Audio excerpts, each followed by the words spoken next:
Hi, FlossTube. Hello, FlossTube. I'm Pam. And I'm Stephanie. And this is Just Keep Stitching, episode 256. 3 plus 3 plus 50 plus 198 plus 1 is 256, cuz math. Welcome back, everybody. Hello, people. We are back. Yes. From a little bit of a break. A bit of a vacation. You know, we've just been relaxing. It was not a vacation. Not doing anything, really. We are on the... Not busy at all. Bored. StitchCon Out of our minds. Team, which is 2 back-to-back weekends of stitching amazement. Yes. And That's we have been busy with that, and now we are back. Yes. So this episode is going to be, let's lay it out for the people. Yeah, let's give them a little preview. First of all, this is a YouTube channel about cross stitch. Yep. If you don't cross stitch, you're still welcome to hang out. We're funny. Yep. We make people laugh. So if you enjoy laughter, then you're in the right place. Correct. But first and foremost, it's a YouTube channel about cross stitch. And she's my mom. I'm her daughter. We both stitch. It's a thing. So for all of the people watching, the format of this video is going to be a combo of like regular content, like whips, mail call, haul, all the things that you're used to seeing in a regular weekly Just Keep Stitching episode. Yes. And then there'll be a big section that will be our StitchCon recap. Yes. And where we talk about like the events of the weekend, all that stuff. Right. Events of both weekends. Yeah. And then later this week, we will post our StitchCon 2022 thank you card episode. Yes. Where we show all of the incredible, amazing, wonderful, generous gifts that folks brought to us and gave to us at both weekends of StitchCon.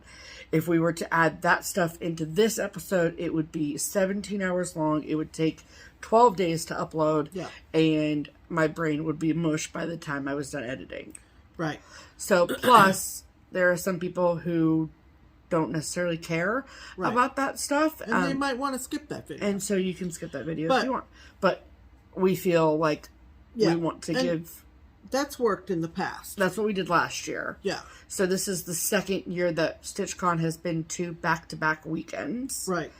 And so what we did last year was we did a video like this, and then we also did a thank you card episode, and that worked out swimmingly. Right. And so I think that that's what we're going to do this time. If you've been interested in hearing our take on what StitchCon was all about and so forth, and you're hoping to see on camera some generous gift that you might have brought with you and dropped off with us as we checked you in, you're probably not going to see that this episode. Right, you'll see it in the thank you card.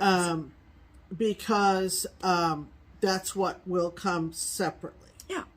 So, just so you know, we have not forgotten about you. We have not forgotten about all the lovely gifts, believe me, and gestures that people made toward us. Yes. As a FlossTube channel. Yes. That's how this is all gonna happen. Yes. Okay. So for those of you who were at StitchCon, thank you so much. Absolutely. We will get into all of that stuff towards the end of the video. Yeah. But for those of you who are not at StitchCon, I hope that you were able to, if you chose to, able to follow along a little bit on social media, especially. Right. And for all of our viewers, regardless of whether you were at StitchCon or not, thank you so much for your patience with us as there was just absolutely no way that we were going to be able to make a video in between weekends. No. Right. Or at last weekend. Or immediately after the second weekend. Correct. No. So, thank you for your patience and understanding with our timeline. We much appreciate that. Right. So after today, we should be on regularly scheduled programming, with the exception of the thank you card video. Yeah. That will be this week. We'll be back on Sundays. But we'll be back on our Sunday schedule. Right. Moving forward. Right. For the time being. So, so there's that. We want to start off with what? After I just got done saying this is a YouTube channel about cross stitch, we have some non-cross stitch news. Oh yes! Oh yes, I just looked at the notes. So, read the notes, ma'am. So, if you were at StitchCon, then yes. You might have been someone who is privy to this information. You might have been. It was not put on blast. No. No. But we got a new cat. And, yep, we're both absolutely bananas for thinking that getting a cat right before StitchCon was a great idea. But it all worked out totally fine. Yeah. And it worked out just the way it was supposed to work out. Yes. So she is 5 years old. Yes. And we got her from a rescue organization here in Greater Cincinnati called Heart. Mm-hmm. So my first mistake was I've heard about this website / app called Pet Finder, and I was like, I'm just gonna look. Like, I'm just gonna see what's out there. Right. And I had a lot of parameters. I was kind of picky. Yeah. Like, I wanted her to be female, and I wanted the cat to be female. I wanted it to be fixed. I did not want a kitten, like a baby kitten, because Muffin is 10, and she can be kind of a brat, and so I didn't want her to bully a kitten. Yeah. But I also didn't want like a geriatric cat either.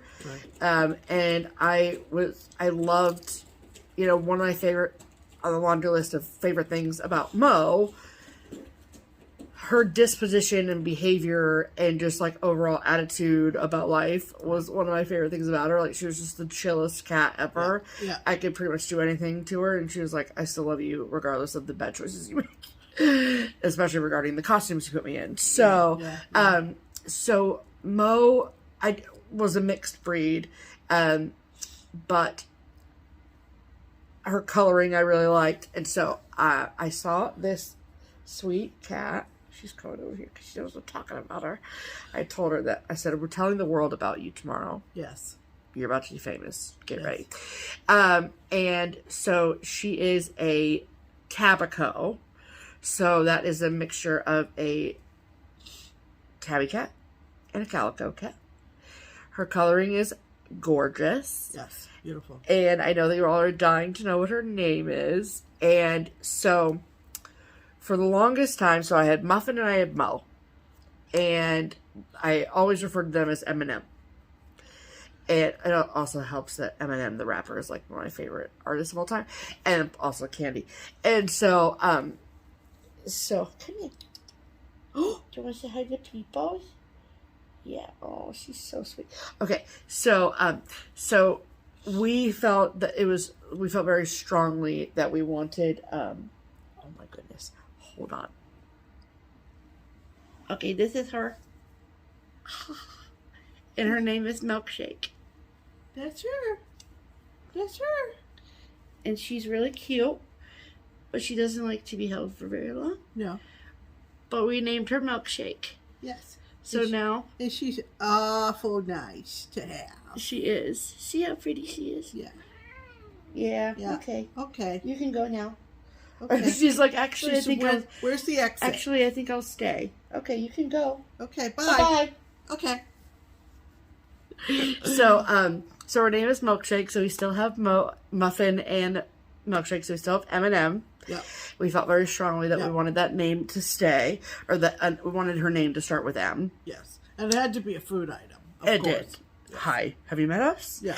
And also I have this habit, tradition, or whatever, whenever I leave the house, whether it's to like get gas or go to work or go to Kroger or whatever, I always say, I used to say when we had Mo, I say, goodbye Muffy, goodbye Mosey, I love you.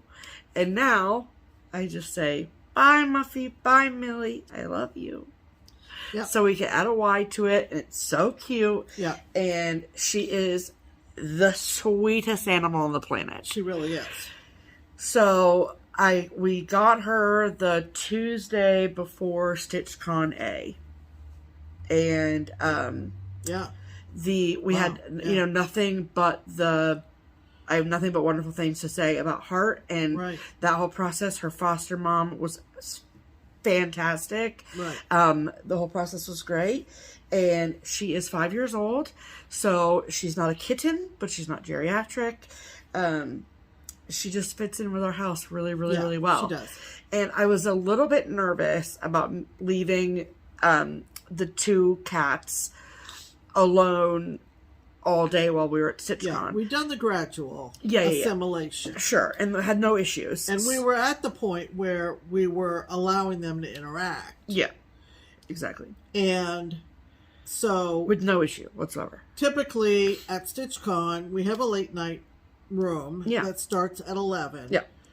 The main stitching room ends at 10, and during that hour, between 10 and 11 p.m., Stephanie always runs home to our house here from the convention center to get the mail and check on the cats. Mm-hmm. And the funniest depiction that she described one night during her brief check-in, and I think it was during A. I don't know what you're about to say, so I don't know. Well, when you come in our house, I mean, if you live here and you come in our house, you come through the garage. Right. And because our greatest fear has always been that a cat will get outside. Oh, goodness, yeah. We kind of do I don't know, is it a Star Trek thing? We call it a portal. We call it a portal thing. It's just a laundry room door. Where we have, like, the laundry room, which one door leads from the garage and another door leads into the front hall of the house. Yes. So we close the door to the garage before we open the door to the front hall. Correct. And Stephanie came back to the late night room one night during StitchCon, and she said, "You know, Mom, I was really nervous. I was about leaving Muffin and Millie at the house by themselves, having them have as much free range of the house as we do. Typically. I mean, they had free reign, but one of us is always home. Yeah." And she said, "So I come in the house, I close the door back to the garage behind me. I open the door into the front hall, and the 2 of them are sitting like this, waiting for her to open the door. They hear her, obviously. They're just sitting there, like and they're Dumb sitting, and Dumber. Yeah, Dumb and Dumber, or, I'm with Stupid. Yeah. Or, and I'm like, I didn't do it, she did it. Or, like, I didn't do it, she happening? did it. And, it was so Steph funny. she said, as nervous as I was, this is the best thing. This is probably the best thing.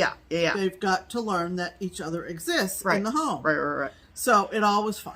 Yeah. And so, I mean, are they best friends? No. But are they like, there's no screaming, crying, pulling of hair. There's none of that. I've caught them kind of sniffing at each other. Yeah. Oh, yeah. There's a lot of nose sniffing to happening. nose. Yeah. So they're kind of, they're figuring each other out. Yeah. And the funniest time is bedtime. Yeah. Because I'm used to having the cats sleep in bed with me. It's not been a problem. One of my favorite bonding moments that me and Milkshake had was like one of the first few days after. So when we brought her home, we put her in our guest bedroom for like 36 hours. And then we let her out while we were home, obviously. And in one of those first few days after she'd been let out of the guest room, she came in my room with me. Muffin must have been downstairs with you, I don't know, when I was taking a nap one day. And she slept in my bed with me, curled up next to me, taking a nap. And it was the cutest thing ever. And I was like, we are best friends. Yeah, we've taken lots of pictures of her. Oh, yeah. And so that was the one time and the last time that Milkshake has been in my bed. Yeah. Because Muffin refuses to allow her to come in the bed. Right. So she sleeps on the floor next to the bed. She sleeps on the floor next to the bed, funny. Which is really cute. So, of course, like Pam said, we've taken tons of pictures of her. So we will insert some of those pictures for you now so you can see some of them. She is lovely, and She will never, of course, replace Mo. No. But we were 1,000% correct in that we are a 2-cat household. Yeah. For sure. Yeah. So I'll insert some of my most favorite photos of Milkshake here.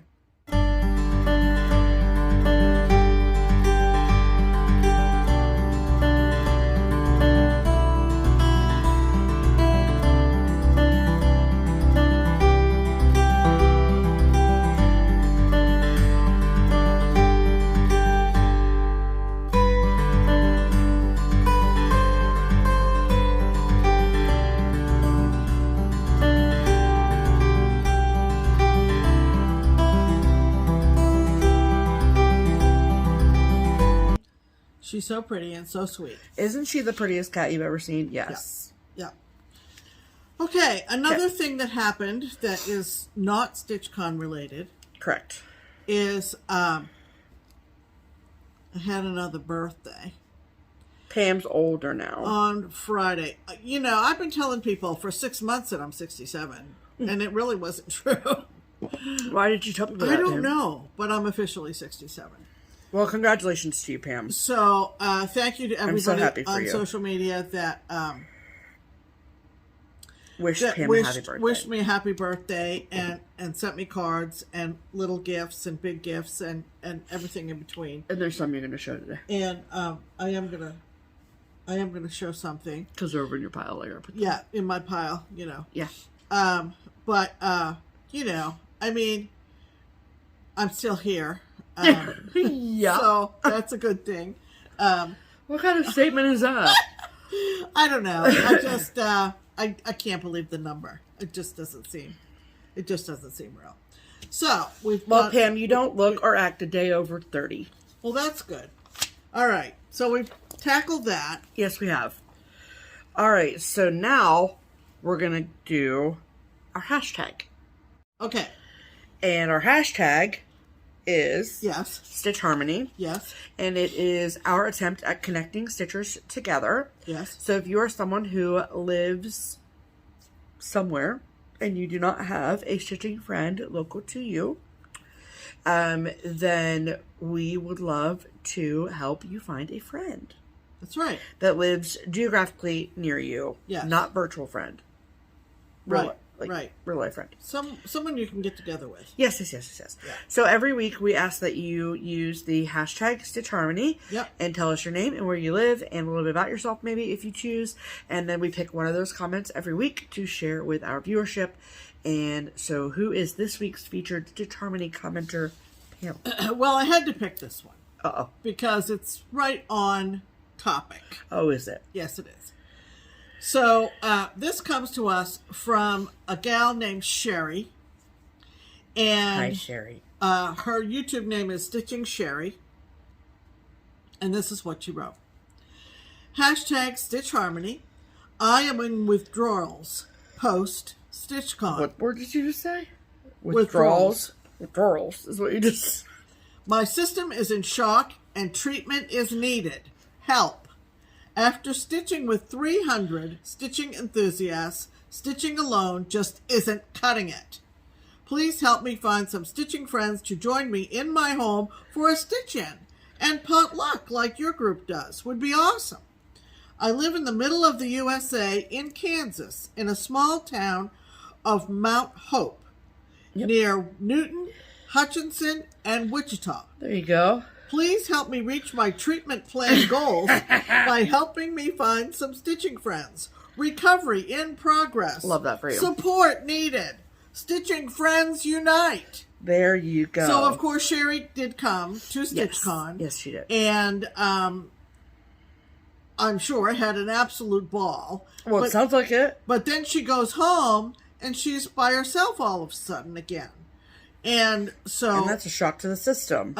We wanted to shout out Sherry in the middle of the USA, in the middle of Kansas, and see if there's anybody out there who can join her for a get-together and a stitch-in.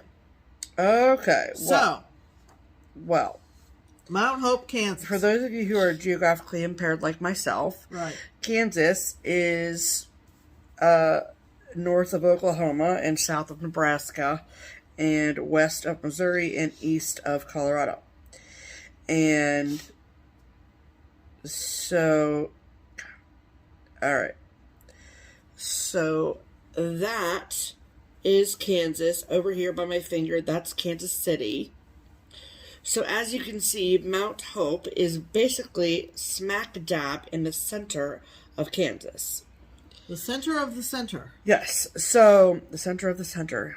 And it is northwest of Wichita. So there's Wichita. Now, we have a good friend in Heston. Right. And Heston. Oh, wow. So, hold on. I'm going to do... Hold, please. Yeah. Okay. So, we have a great stitching friend, very, very good stitching friend in Heston. Right. That's 35 minutes away. Holy cow, you two need to get together. So, Marcy. Come on, Mars. If you watch this video, please reply. Yes. And then, from Wichita... Yeah. It is 30 minutes. Yeah. So, and that you don't even have to get on the highway. Yeah. To Wichita. So. All right, Marcy. So, Marcy, this is all you. Yeah. Really. This is your homework. Yeah. This is what did we learn.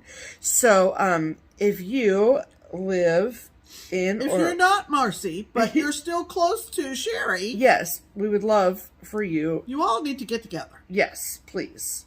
Please, please, please. Yeah.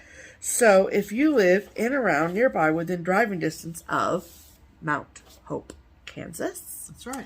And you have room in your stitching group for Sweet Sherry, I can attest. Yeah, she's a doll. That she's absolutely lovely. Yes. And, would make great company. Right. And so, if you live in around nearby within driving distance of Mount Hope, Kansas, and you have room in your stitching group for Sweet Sherry, comment below on this video and say, "Hi, Sherry. My name is..." Insert name here. I live in around nearby within driving distance of Mount Hope, Kansas, and I would love to stitch with you. And then it is up to you, Miss Sherry, to read through the comments and see if anyone has reached out to you. Right. Okay? Okay. Good luck, Sherry. Mount Hope Stitchers Unite. That's right. That's right. Okay. Well, let's dust this thing off, shall we? Yeah, let's dust it off.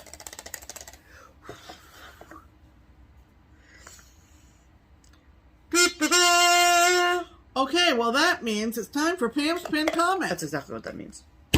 Pam's Pinned Comment is the one comment of all the comments from the last episode that tickled my fancy. Yep. Was your fancy tickled pin? It was. Congratulations. And I thought this was very clever. Well, good for you. And it pushed all my buttons, if you will. Not only tickled your fancy, but push your buttons. So here we go. Oh boy. This week's Pam's Pinned Comment comes to us from Lori Thornton. Hi, Lori. Hello, Lori. And this is what she wrote. Yes, it is. I'm getting jealous of everyone going to StitchCon. I'll be heading to a library conference this weekend, but it's not the same. Definitely not. And I can attest, Lori, because I've been to lots of librarian conferences. No, it's not the same. Work versus stitching. Stitching wins every time. Yep. I hope I'll be able to join in the fun next year. I just didn't discover FlossTube until everything was filled. StitchCon is one of the few retreats that works with my academic librarian schedule. Well, of course it does. You get that summer off. At that. I really do think we need a mystery writer to start the cross-stitch retreat mysteries featuring the detectives Pam and Steph. What a fun, cozy series that would be. Perhaps one of the plots could involve someone found face down in the water near Fiona the hippo. Yeah, sounds fun and cozy. With something connected to cross-stitch found as a clue nearby. Oh boy. You could have a real international twist with a jungle gym setting, or maybe the abandoned subway system could figure in. This is a lot. So many options with Cincinnati. Well, Lori, this was very clever. Love that. Love it. Love that you are an academic librarian And love that. Anybody know a good writer? Maybe we could get that started. And yes, I am a great writer. Thanks, Pam. I'm also like very busy. Yeah, like she has a whole lot of time to start writing books. Holy cow. In my spare time. Anyway, so that was pinned to the top of all the comments from the time far, far away before StitchCon. Anyway, very clever. Yes, love that.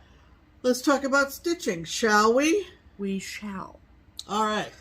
You guys, I have so many whips. So, we have actually got a lot of stitching to show you today. So many things to show you. Yes. Okay. And Stephanie has it organized all around us. I do. I sure do. I leave her to it, and sure do. Here we go. All right. So, let's talk about June Whip Go. June Whip Go. Let's talk about it. Okay, Pam. Very excited. So,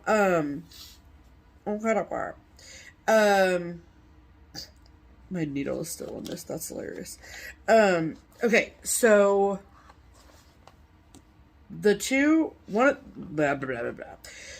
first of my 2 June Whip Go projects is this chart that is out of print, disclaimer, from Blackbird Designs, and it is called Into All a Good Night by Blackbird Designs. And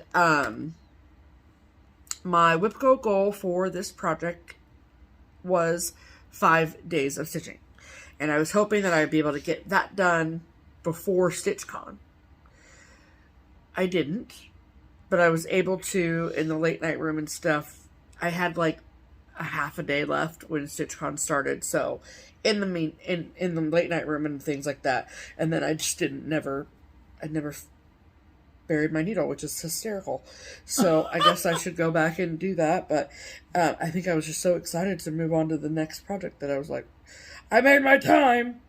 Okay, so I'm stitching this on 40 count.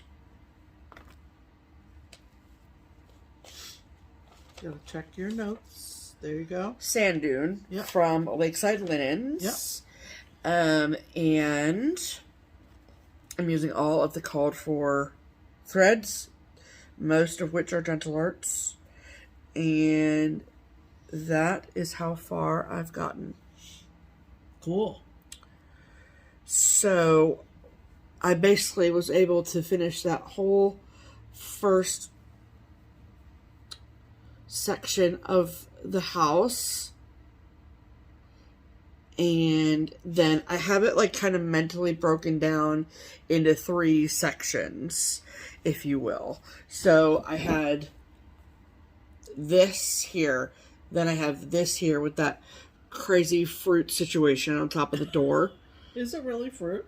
It's a pineapple. There's charts on the back. Is that not a pineapple? Oh yeah, I didn't notice that before. Crazy fruit situation. Yeah, and you know, I was thinking about these snowflakes. Tell me about the snowflakes too. And how asymmetrical they are in the roof. On the roof. I guess they're on the roof. Well, they're not straight across. Right. And I was thinking, you know, how they say no snowflake. Each snowflake is different. Yeah. So I think that's maybe what they were trying to get to. So then I have like it in my mind, like the middle section and then the bottom section. Yeah. And so I was able to get in the 5 days all of that, all those bricks laid and those windows and the candles in the window. Oh, cool. And cool. Yeah. And then neat. Yeah. Let me see it up close. Okay. So, yeah, the little candles. Yeah, precious. I know, right? Very sweet. Yeah. Yeah. So, I love this project. It was really fun. The bricklaying actually goes pretty quickly. And I guess I should probably tie off that thread and get that needle back. So I'll finish that up tonight. Yeah. But I did meet my Whip Go goal for it. So that is fantastical. Yeah. And pretty proud of myself for that. Because I was worried that my June goals would not get met. I know. I wasn't too... You're never worried, Pam. No, but I kind of thought, because I've been going great guns up till June, and I thought, with StitchCon, am I going to be successful? Stay tuned. And my second Whip Go project, you'll see in the finishes section of the video. Okay. Okay, then I like to have starts at retreats that I go to as kind of a marking of the occasion or whatever. Right. And because you'll always remember you started it at a particular retreat or whatever. Yes. And so I have a bin full of fully kitted things. Bins. Shocker. Bins of crust. Shocker. And, you know, when I get kits from places or whatever, or if I kit things up on my own, they all go in the fully kitted bin, so I can pick from it whenever I want to have a new start. And so the new start that I picked for no reason whatsoever other than I just really love it and really wanted to stitch it. And this was my StitchCon start. So this is, excuse me, Wonderful Life Pin Keep Drum.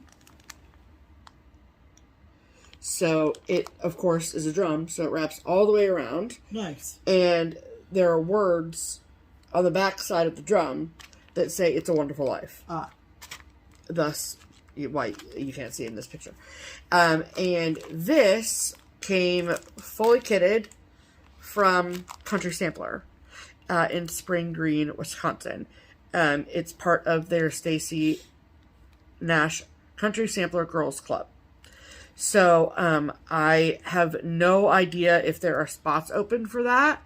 I know that I'm in it. I don't know. So I will put their Country Samplers info in the box below, and you can reach out to them, check out their website, see how that is all working. But when I have two in this set so far, in this series, in the club so far. So this is the first one, and then it's a quarterly club. So number one, and then there's like a springtime situation that I have, and I assume there'll be a summer one and then a fall one as well. So, plus that house is really, really pretty. Mm-hmm.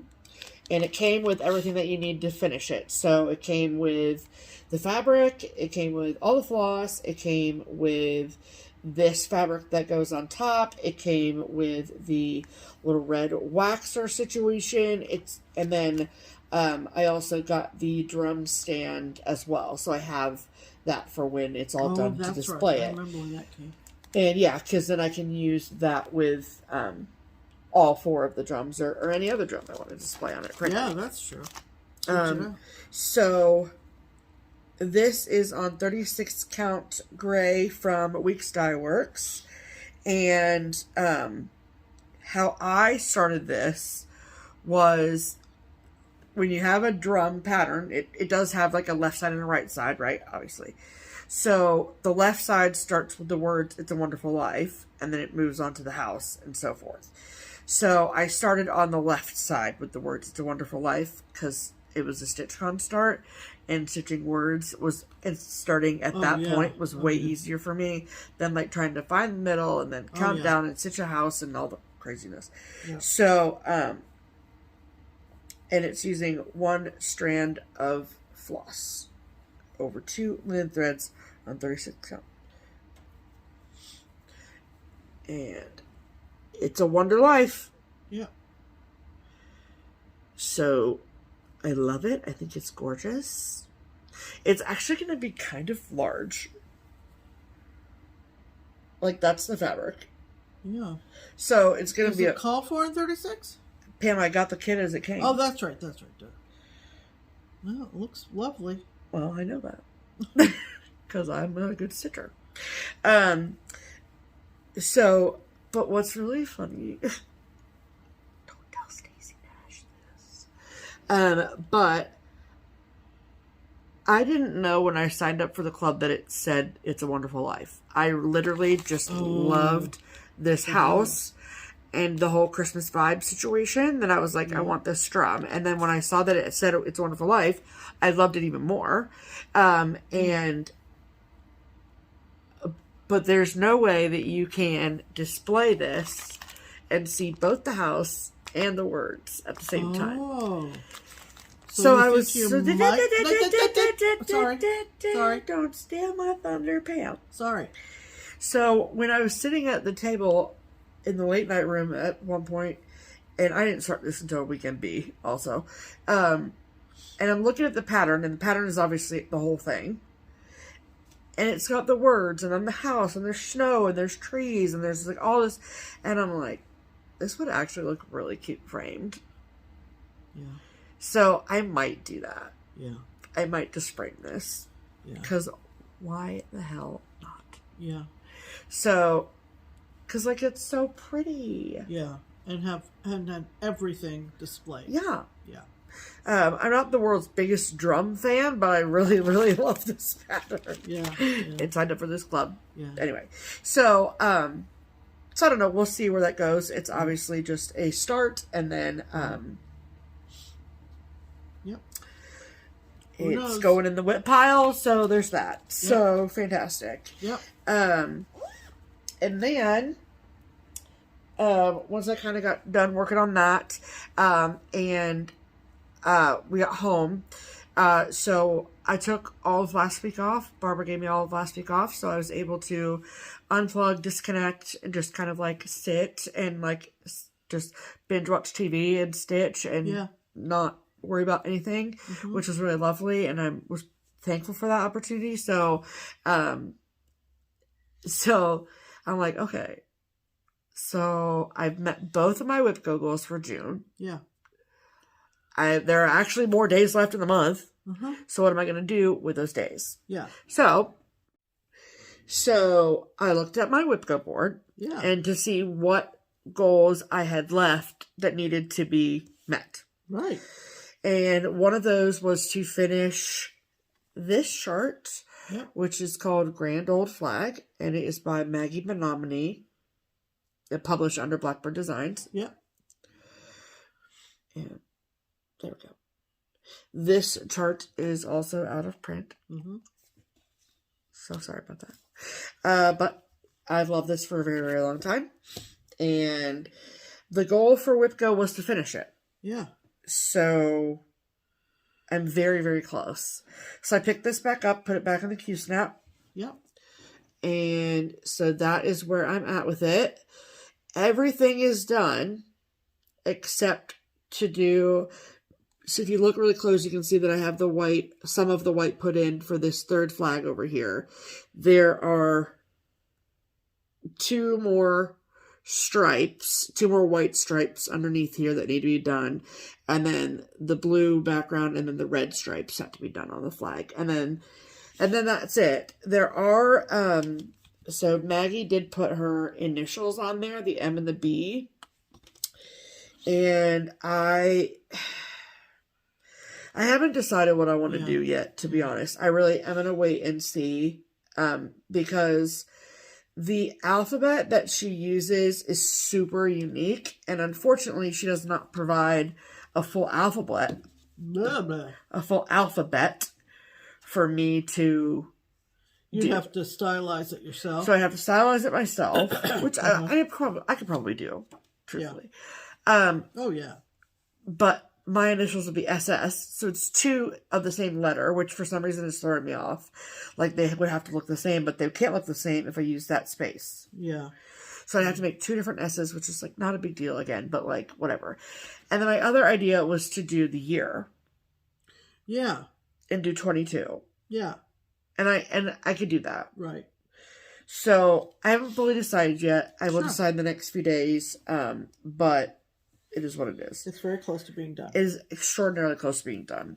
Great. And then so the 1st of July is not until Friday. So I suspect I will have that done before Friday.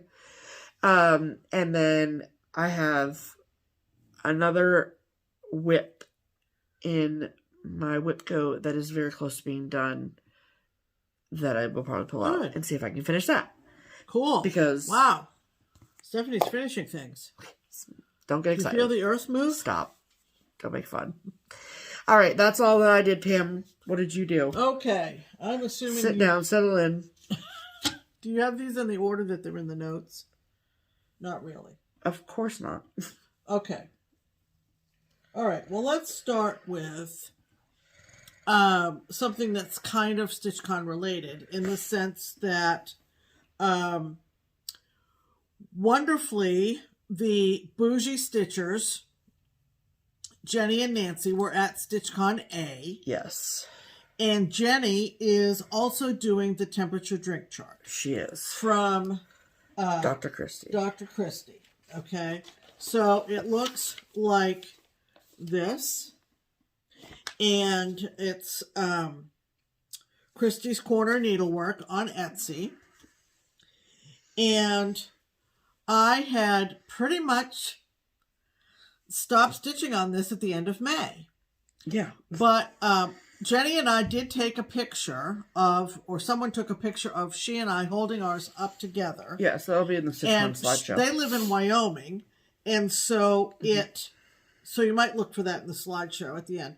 But because Wyoming, it can be up over 100 in the summertime and way, way below 0 in the wintertime. Absolutely. So her colorations are quite different from mine. But well, that's the point of them, isn't it, Pam? I think so. But the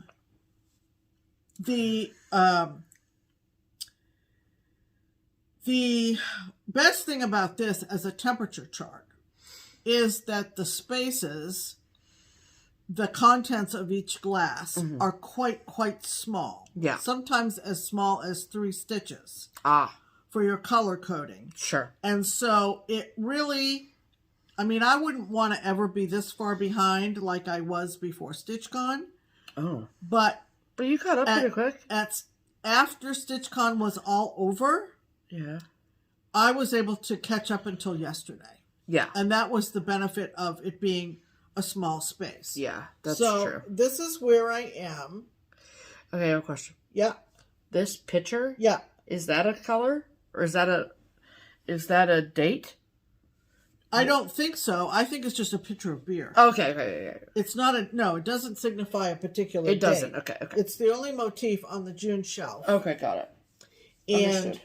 so as you can see, we had to do a little color adjustment. We did? For June. Oh, yeah. Because Stephanie had come up with this lovely chart showing temperature ranges and the color. So she did that on a spreadsheet, of course. Yes.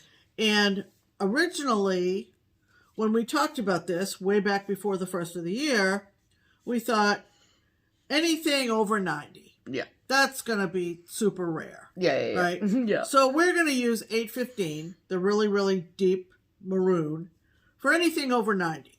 Yeah. Okay? Deep maroon. And as it turned out, in June, as anyone who came to StitchCon will tell you, it was hotter than the hinges of Hades. Absolutely.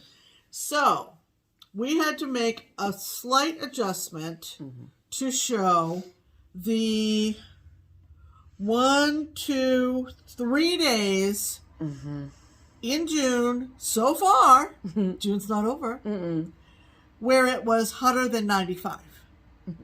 Yeah, hotter than 95. Love that for us. So, there is a slight variation in that middle of June right section. Here and here. Where there are a couple of 814s, which is darker than 815. Which is darker than dark maroon. Yeah. So, we now have a color range awesome. that so designates hotter than 95 degrees in Southwest Ohio. So, which is awesome. So we're going to use I'm going to use 814 for anything over 95 degrees Fahrenheit. Yeah. The other cool thing I wanted to mention about this is we got talking in the late night room. Who's we?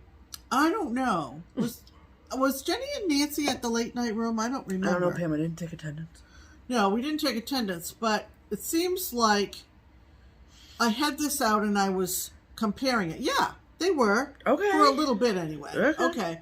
So, this group that was talking about this said, you know, we're talking about the color differences between Jenny's and mine. And we were talking about how if this is displayed somehow, and you look back on it in subsequent years, are you going to know what the colors represent? Now, mine is pretty rainbowy-ish. It is very rainbowy. If you know what I mean by that. But it's got a wide range of tints. Some genius came up with the idea. Now, it wasn't Stephanie. It was another genius. In the room said, I know I'm usually you should put a little color key, like it's on maps, that shows what each color, what the temperature range that color represented. So in other words, take this and instead of the number, stitch it and have it be like down in the corner, kind of a little square like on a map. And I thought that was brilliant. You think that stitching it on there is better than putting it on the back? Yeah, I kind of like the idea because, you know, I've got plenty of fabric. Well, sure. You know, because look, I've got all kinds of margins on this. Even by the time it's done, it'll still have. Sure. And so I'm thinking, like on maps, just put it down in the corner and do like a row of a particular color and then backstitch the DMC number that I used. Or do the temperature range. No, take that back. The DMC number doesn't matter. No, not the DMC number. I'm getting myself confused. Not the DMC. Not the DMC number, but stitch the color and then backstitch the temperature range, so that in future years we can say about this week in June that it was. Holy bananas! What are you doing, Pam? I'm showing the wrong thing. Blank fabric. There you go. That it was greater than 95, and just backstitch that next to that color, which is 814. So you should do like maybe 2 rows, 2 by 2, a little box of each color. Yeah, and then put the temperature backstitch next to it. I mean, it doesn't have to be very big. Well, I mean, it needs to be readable, big enough to read. Yeah. But I thought it was a cool idea. Well, great. And we'll revisit it in December. We'll revisit it in December. But this is another thing that is so cool about going to retreats, is that you get talking about things and you brainstorm and you come up with cool ideas that you hadn't even thought of. Right. There was one other thing that someone suggested at the next table next to mine in the stitching room that I'm going to implement. But I won't go into that right now. Okay. But that's a benefit of going to retreats, is that... That's the benefit of talking to other people. Talking to other stitchers. Generally. Exactly. Okay. Next is... Okay. So, Lori Engler, Lori P.E., I think Lori she the uses... Flying Cross Stitcher. Lori the Flying Cross Stitcher on Instagram. Lori Flying Cross Stitcher is on FlossTube. Yes, and also on FlossTube. She suggested, and I think it was after I'd already purchased this chart. I think when you bought it at Galleria, and then you showed it, and then she reached out to you after that. I think. Something like that. So it's from Rosewood Manor, and it's called Seaside Sampler. Okay. And the called for threads are silks. Look at these. Holy cow. Holy guacamole. From Treenway Silks. Yeah, where are they located? Lakewood, Colorado. Love that for them. Okay. And that's the whole, look at all of those titles. Yeah, Karen is just prolific. That's bananas. Prolific and so talented. So talented. So Lori came to Weekend A, and she's created a Facebook group called Seaside Sampler Stitchers on Facebook. And she said that she would start hers on the 9th, which was the first day of StitchCon A. Well, StitchCon A starts at noon on the Thursday of the weekend, and in all of the excitement of starting StitchCon, I didn't get around to starting mine. Sure. And So I went and found Lori and I said, I haven't started yet. We didn't sit together and start together or anything like that. But she was there and I said, I'll start mine tomorrow, which is the first full day on the 10th. And so she was like, cool, that's fine. So, and other people are in the Seaside Sampler Stitchers Facebook group who weren't at StitchCon. So it's an open group who want to stitch this. Yes. And so the chart says, then here's to the sailor and here's to the soldier too. Hearts will beat for him upon the water's blue. Yeah. That's really cool. It's really lovely. I just really like it. And I wanted to see what, if anything, she said about the silks, but she doesn't say anything. Nope. It's just something that Karen Kluba, who is the artist behind Rosewood Manor, partnered up with. Greenway Silks. And as she mentions throughout the pattern book, how you can use some of the motifs as smalls, etc., etc. What are you looking at? I just want to see what this color is. Oh. So anyway, go. Oh. So the most I got done was pretty much, like Stephanie said, in the middle of StitchCon, find the center and all this kind of stuff. It's so pretty. I'm using the called for fabric, which is 32 count sand from Picture This Plus. Yeah, and you need a full fat quarter. And you need a full fat quarter, which I think you got Serge for me at Keepsakes. I sure did, Pam. And this is pretty much in the center of the design. Now, I didn't do this all at StitchCon. I started this outline, the light blue, and then I completed it actually today. You know which way it goes? Yeah.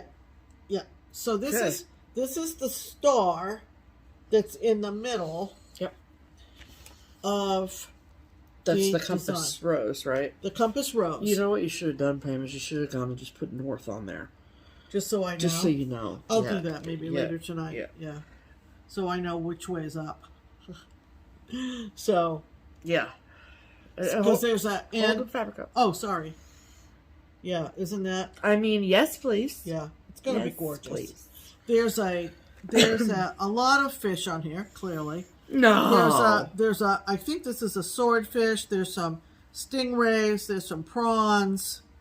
There's just some other little fishies. Anchor, a boat, waves. It's everything that you would want in a Seaside Sampler. Pretty much, yeah. It's all the seaside things. Pretty much. So if you want to join Lori and me and a bunch of others stitching this. These are so pretty. They are just gorgeous silks. Oh. And, I will go back and put those... Yeah, I think that's a great idea. Compass letters on there, and then I'll know which way is up. I can look at my stitches. Do you not have a project bag for that either? Yeah, I put it over there on the other side of the table. Goodness gracious, great balls of fire. No, I do have a project bag because I picked out, it's one of Rika's bags. Ah, okay. That she made. She was looking at it at Weekend A, Rika was. Really? She said, oh, that's probably one of the first bags I ever made. Yeah. Because she gave it to us in 2019. 2019, yeah. So I got that done. Congratulations. Yeah. And then... my first... Yay. Which one is this? Am I going to do this next? Yeah. Okay. So... Whoa, wait. Wasn't that your first whip go pull? Okay. Yeah. So, do this one? Yes, I think that's a great choice. Okay. So, my first whip go goal for June was to do another side of Monopoly. And look at this cool Monopoly bag, project bag that I have. Someone very graciously made for me. And this is what this looks like. It's very much out of print. Yes. And my copy is quite worn. It is. So I had done one side of Monopoly, I think for last year's Whip Go. I think that is correct, yes. So my goal on Whip Go for 2022 was to do another side. So I decided to go down to the front row. Oh. And this is done on 32 count Graceful Gray from Witchelt. Yeah. I wanted to get a fabric that was light minty green because that's what color I remember Monopoly boards looking like. Sure. So I went to... You went to where? I don't remember what I was going to say. Yeah.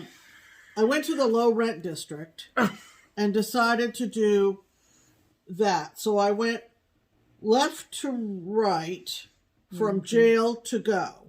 Got it. Okay. And what do you keep here? I'm just looking at this because I thought... I know. I thought that the French knot was a pulled thread. Oh, God. Don't worry, Pam. It's not. On it. I'm not going to pull on the French knots, okay? Okay. Calm down. So, this is pretty big, so I got to hold it back. Uh-huh. But... Don't punch me in the face, whatever you do. No. So, this is the front row of Monopoly. When you say front, why? I don't know. Because it's the lowest rent district. Okay. I don't know. But that's the side that I picked. It's not the front row. It's the cheap seats. The cheaper. Is what it is. The cheapest. One thing I might go back and change is I might go back and change. I used long stitches around the G and around the O. Oh, did you really? I did, and I'm not sure. Well, I tried back stitching it, and it just felt very crowded. Okay. So I decided that I would use long stitches, and once it's framed, I think it'll be fine. But when it's held a certain way, you can see that they're only attached on the ends. You know what I mean? Yeah. Can I ask a random question? Yeah. So, all your stitches are going in the same direction, right? Yeah. So, like, when you did this... Oh, no, they're not. They're going in the direction of the side I'm facing. I wondered about that. Which I mean, if you don't care, I don't care. I don't care. Okay. I mean, I don't care to the extent that I'm certainly not going to change now. I'm going to stay consistent. Well, all of the back stitching wouldn't matter. It's just the full crosses. So if I go back to St. Charles Place, yeah, I'm going to stitch it in the direction I'm sitting at it. Okay. And truthfully, I don't think it matters. Well, they're going in different directions then. Yeah. So each side is going to be going in a different direction. Is that? No. The opposites will go this side and this side, the opposite sides the stitches will go in the same direction.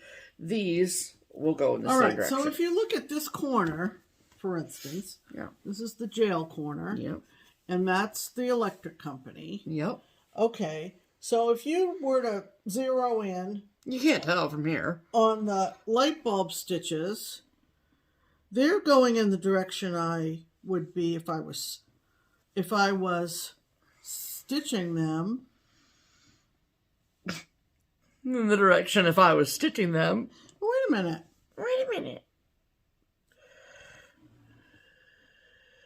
If you look at that side, which is Virginia States and St. Charles, and then look at Connecticut, Vermont, and Oriental, they're all going the same way. Aren't they? So what you're saying is that when you stitched these... I can't remember what I did. I'm going to be honest with you, but don't they look like they're in the same direction as... So here's what you did. What did I do? Did I mix it up? No, you didn't. Okay. So all of these are, you are correct. Every single full cross on this entire piece is going in the same direction. So to be a purist, I would want to keep my stitches going in the same direction. Correct. So if I put it in a rotation of some sort the next time, and I decide to go to Broadway and Park Place north of Go, then I need them to go this way. So you need to stitch them this way. You need to stack them. I wonder how I got so smart about that. Well, I probably said something to you. Just kidding. You weren't around when I started with Connecticut. Well, it probably says... Because I don't... Do you think it says something in the book? If it does, I don't remember reading it. So, what? In point of fact, I'm stitching. My stitches are in the direction as if I'm sitting in front of the cheap seats. The cheap seats, right? And I need to be consistent about that. Yes, you do, because you were over there. That is fascinating to me. Well, I started with free parking. Okay, so I started with free parking. Okay. And then you went down from there. And I went down from there. Yep. Okay, and then I knew that I wanted to go down here and start and go over. And go over. Yeah. And I don't...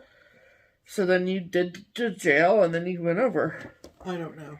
I don't know what I did. You're just a genius and you just, you know... I'm smarter than the average bear. What can you I know, say? you really are. Huh. Okay, so... You can vouch for the fact that when this comes up again... Yeah, that you need to make sure you're doing it right. I mean, and if I went up to free parking and went left to right... Yeah, then you'd be fine to do that. That would probably be easiest, wouldn't it?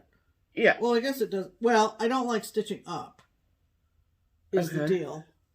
But you could count. You could 180 the whole piece and stitch in that way. Boy, this is going to create a lot of comments. And all of these people are so mad that we spent all this time talking about it. It's fine. Well, I think it's come up in different projects. I feel like it probably has. It probably in some that rotate. Yeah. So anyway, thanks for joining us for that. Yeah, you're welcome for that discussion. We'll get back on track here in a sec. Yeah, so that was Pam's first Whip Go poll, which is Monopoly. Right. Which was Monopoly. Right. Okay. Congratulations. I'm gonna read through this and make sure it's not on here.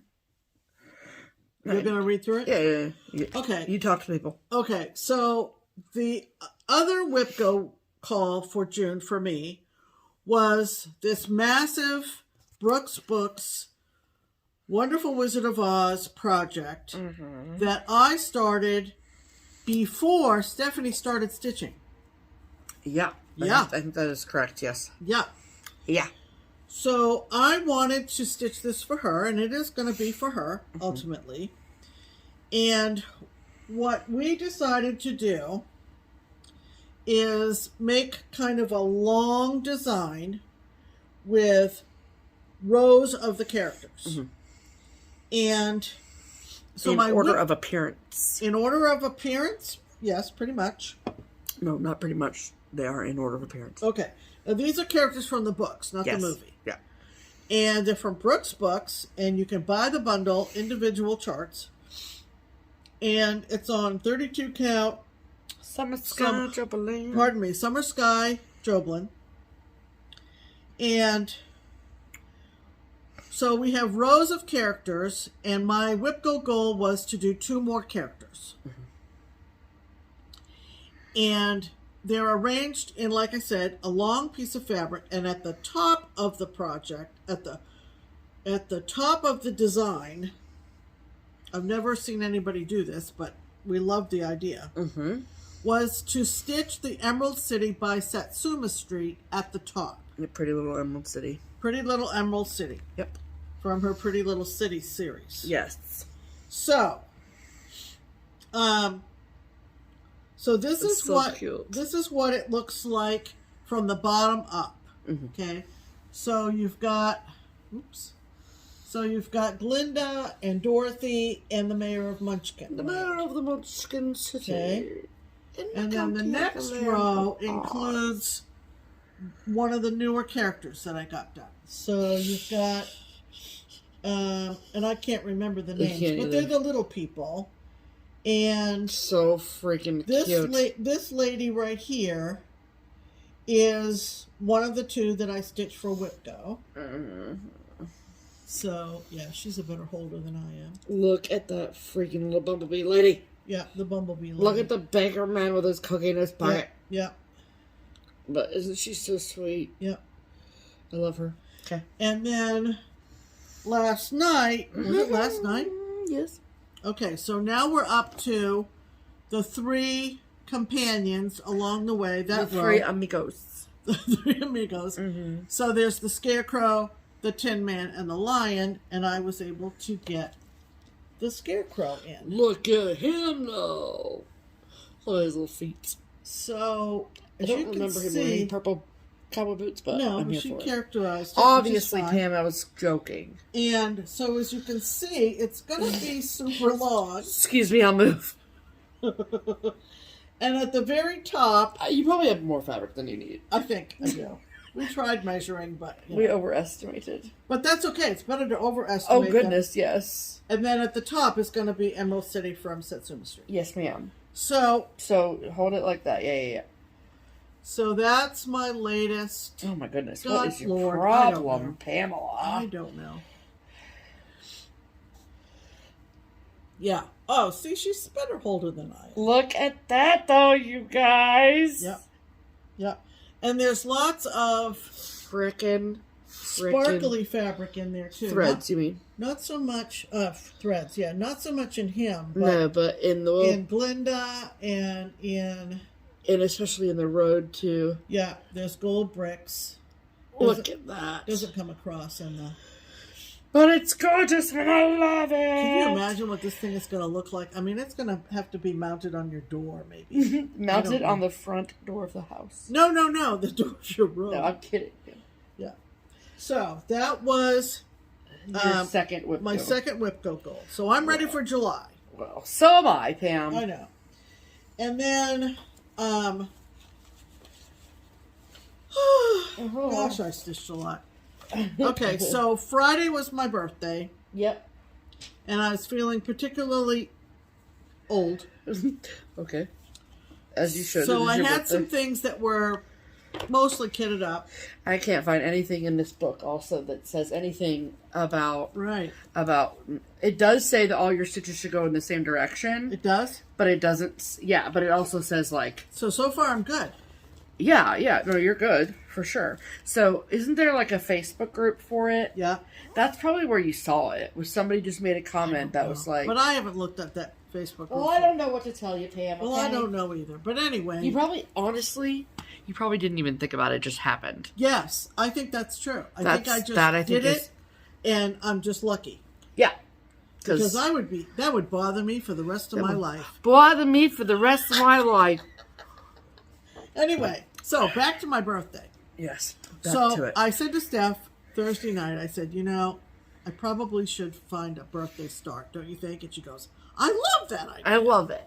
So I went into my partially kitted stuff, and I had this chart, and it's very old. Very, just like Because I'm very old. And it's from a designer called Carol Higely. Goodness, I'm butchering that. Let me see. Higeli. Higeli. That sounds a lot more fun. I like and Bud. She was, maybe still is, from Green Bank, Ontario, Canada. Well. All right. Okay. Sorry. Can we have a moment? All right. So this is called Not Even a Moose. Not even a moose. From The Stitcher's Habit. That was her label. The Stitcher's Habit, What a funny name. 1997, folks. I was 10 in 1997. I did look. There are some of these out on the on the eBays. On the eBays, yes. Fantastic. So this is what it looks like. It says not even a moose. Okay. Yeah. You gotta just really shove it in their faces. Like that. Yeah. Not a creature was stirring, not even a moose. And that is a moose in PJs. Just in case you couldn't tell. Just in case you couldn't tell. With his stocking and his little cup of cocoa and his little mouse slippers. Right. On Christmas Eve. Right. Now, this is a hand-drawn chart. Just to give God bless America. Yes, it is. A little peek-see. I'm stitching this on 32 count Irish green from Color and Cotton. Green Bank, Ontario. God. Wow. I have no idea where that is. Me neither. And this is as far as I got. So it's really going to be a lot smaller than I envisioned. There's another holly leaf and holly berries. It recommends 28 count, and this is 32. Yeah. So, but like I told Pam, the stitch count is only 81 by 108. Yeah, so it's not even that big. But hand drawn and interpreting quarter stitches. No. Yeah. Quarter stitches or wait a minute. What did she say on here?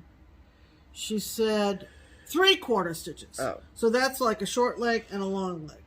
3/4 stitches. And just the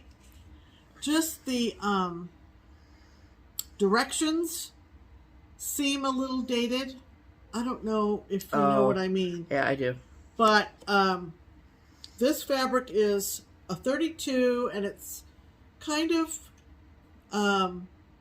what's the word we use? Dense? Tight. So these whole crosses and 3/4 crosses, to create the shape of the antler. It was a pain in the tuchus. You really had to pay attention. Really had to pay attention. So Green Bank, Ontario, Canada. Yeah. Is sort of just northeast of Toronto. Okay. Basically due north of Toronto. Okay. I think this will be super cute. Oh, it will be, yeah. But, and I got to remember to get that. It's an hour north of Toronto. Okay. So, anyway, that was my birthday start. Not even a moose. And, it's going to be super cute. The instructions, oh my goodness.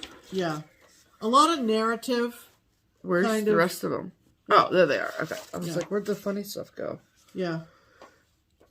And they spell color with a U, which I think is my favorite. What were you looking for? I just wanted to tell them what this said. So, the long arm of the stitch should be done using the color of the object that is closest to you. As an example, the stocking is in front of the fireplace, so any 3/4 stitches on it would be done in either blue or green.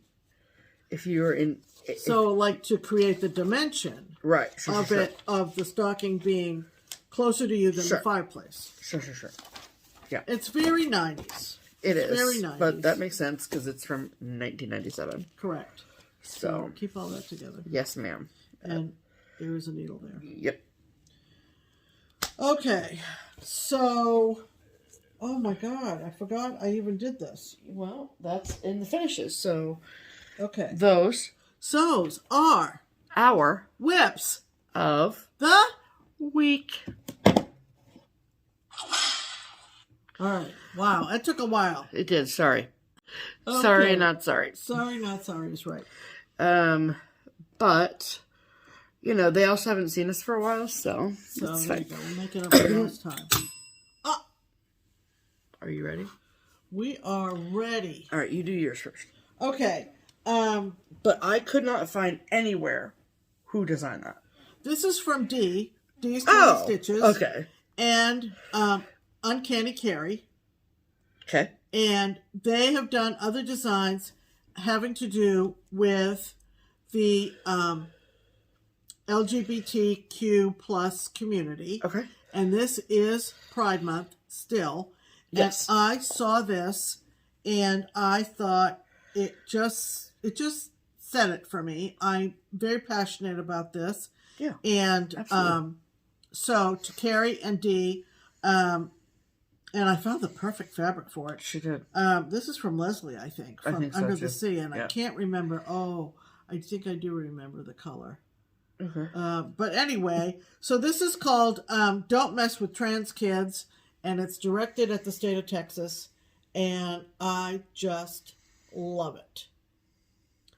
So every once in a while, some social issues come up that I kind of get passionate about, and this is one of them. Yep. So I did complete this before StitchCon. Before StitchCon, yeah, but after the last video. Sure. I think. That is correct. So I will make this into some kind of finish. I'm not sure what. Okay. But that was my finish. Yes, ma'am. Since the last video. And that goes with that. And that didn't sound real good. Let's do that again. Huh. Were you okay? Yep. I guess it's the way I hit it. Oh, that sounds better. Okay. Okay. That was Pam's ring. Yes. This is the second time this year I've rung this bell, so everyone stand back. Yeah. So this is my second Whipco pull, and this is Poinsettia House by Little House New Works. If you are a long-time viewer, then you know that this has been a whip of mine since 2017. Yeah. So I originally started it on like 28 count Monaco. Yeah. Yeah. And then not happening. It went in my pile of whips for a while, and then I revisited my pile of whips as I do every year, and it went in the pile of, I really love this chart. I don't love the fabric it's on because I don't stitch on 28 count anymore.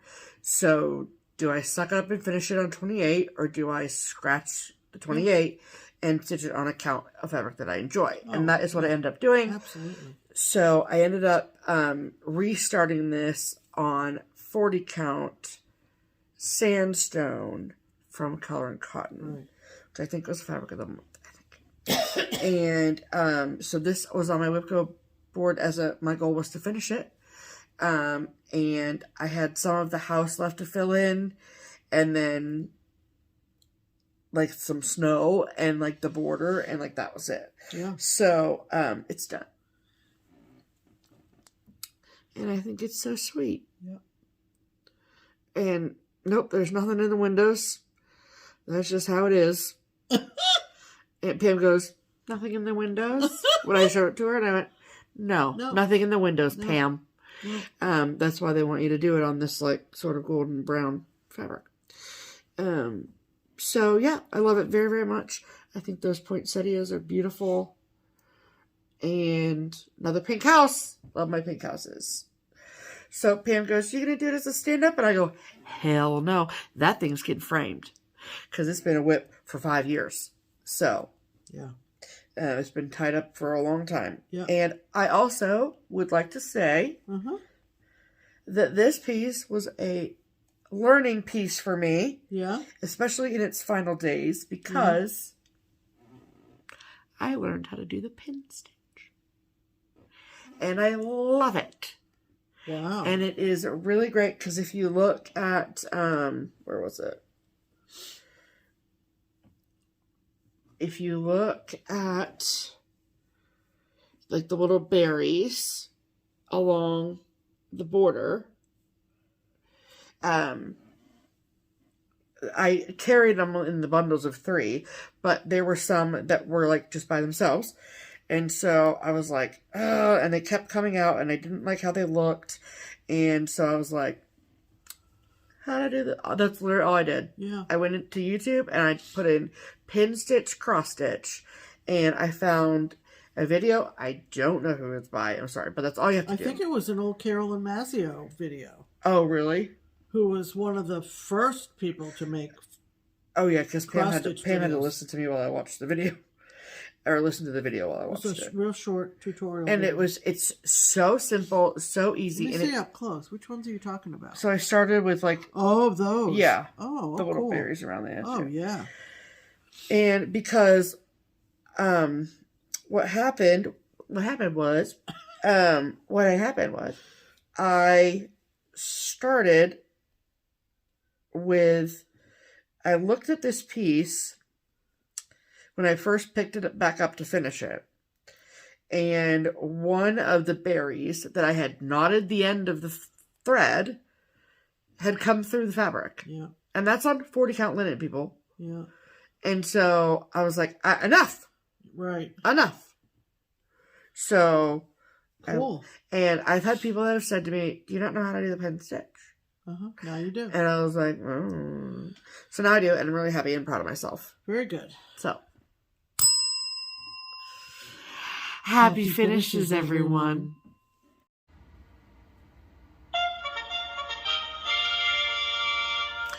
Promotions! Yay, congratulations. Okay. Welcome back to the Triple P. Absolutely. Fantastic. All right. So, first things first is, excuse me, while we were gone, we got, I get the mail every day when I would stop at home, but this one I could not wait to open, and so it is our June project bag of the month from So Much to Love, and I brought it back to the late night room, and I was like, want to see a live unboxing? To me, my 4 tip mites. So I did that. So, the So Much to Love Project Bag of the Month Club is a club that we absolutely love being in. It is, if you like project bags, then this is a club for you, because So Much to Love bags, like all of my whips I just showed you, were in a bag from So Much to Love. And it's just so fun because it's a package that comes to your door, and you not only get a project bag that's exclusive to the club, but you also get it filled with all sorts of goodies, which is so fun. Yeah. So we've been in the club for a few years now. It's an honor and a privilege to share the project bag and its contents with you all. I will, of course, link the So Much to Love website below. They've moved from Etsy and now only have their website.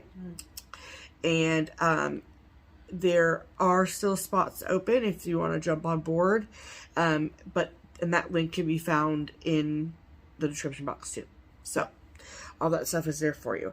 Right. If you are in the club and you have not yet opened your bag of the month for June yet, and you don't want to be spoiled, fast forward like 5 minutes. Yeah. But something tells me that you probably all have it by now, because it's been a week or so since we got it. So this is the June bag of the month club. So every time we get a bag, we get a lovely letter from Karen, who is the head of So Much to Love, and she always has something nice and lovely to say to us. And also, she breaks down all the different contents in the bag and, like, who makes what and all the things. Right. So, we always get a bag of Stash tea. This month, it is strawberry pomegranate. Ooh, that sounds good. Which sounds very good. Yeah. Then we also got 2. These are actually one of my favorite candies, which sounds weird, but it is. Cherry Tootsies. And then we also got, this is a wooden flower basket needle minder from Joseph's Workshop. Mm-hmm.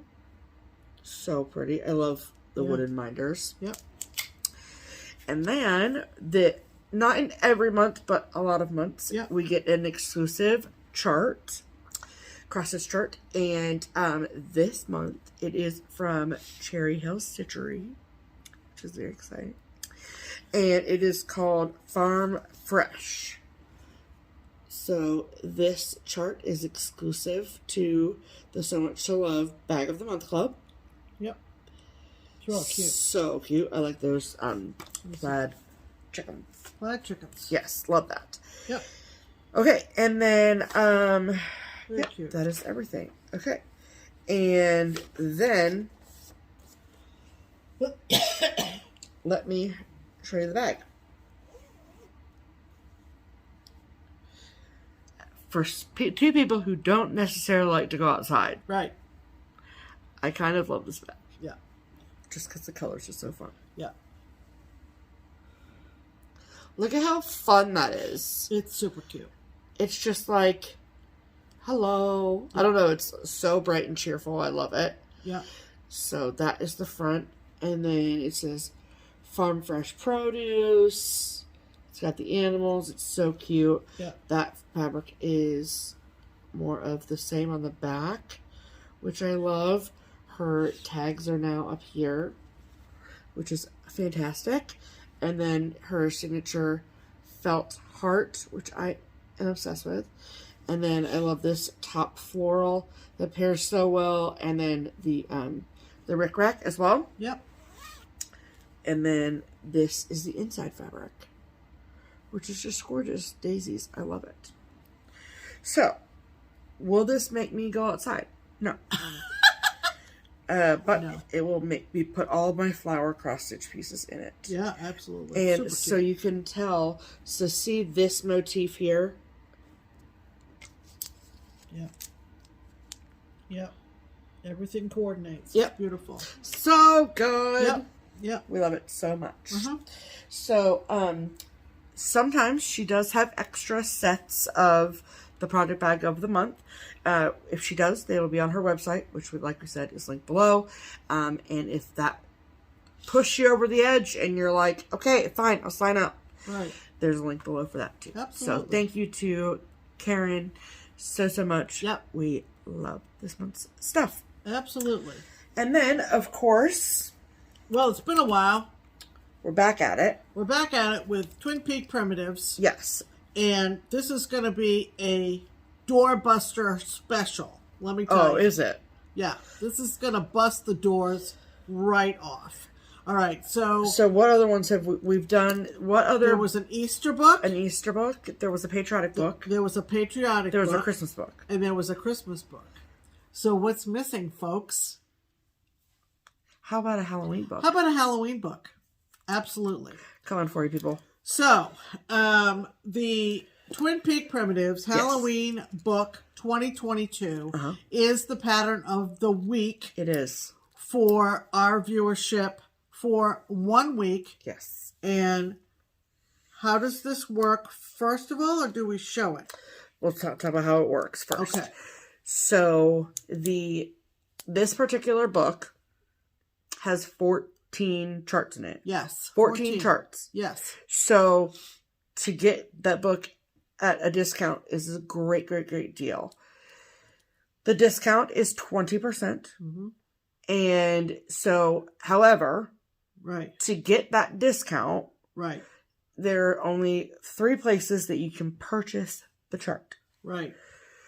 So if you want a PDF of the chart, then you can get that through the Twin Peak Primitives Etsy shop or website, both of which are linked below, but that is PDF only. Right. If you want a hard copy of the chart, then you can get that at one place and one place only, and that is the Daily Stitcher. That's right. Which is an online needlework shop, which is located in the great state of Maine. The owner, Penny, will take fantastic care of you, and we will, of course, link her shop in the description box below. Absolutely. You do not need any code. You don't need any sort of any fancy anything. Right. You just got to put it in your cart and check out. That's right. And that's it. Right. So, without further ado, like I said, there are 14 charts in this book. So we're going to insert... put a slideshow of all of the charts that are included in the book so you can see all of the things. Right. So it's Halloween book 2022. Yes. 20% off just for 1 week. Yes. And so here is the slideshow.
absolutely fantastic. Spooky, spooky.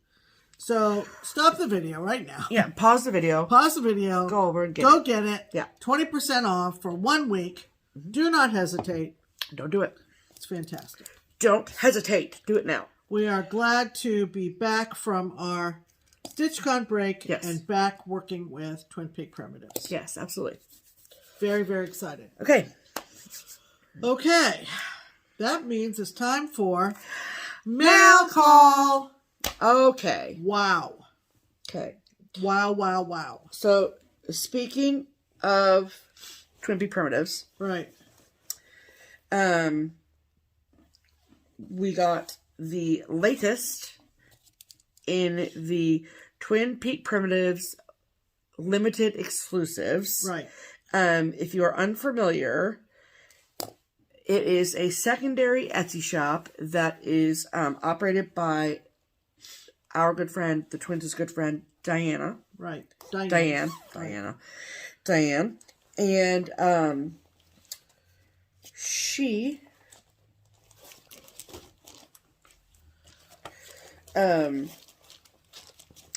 puts together these kits for the twins, and they are kits that are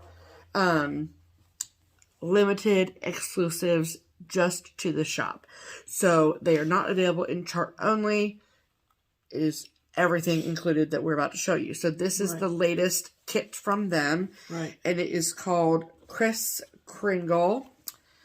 And you get everything in a project bag. Yep. Look at him. Look at him. Oh my goodness. If that isn't Pam Santa, I don't know what is. That's Pam Santa. Right Look there. at him.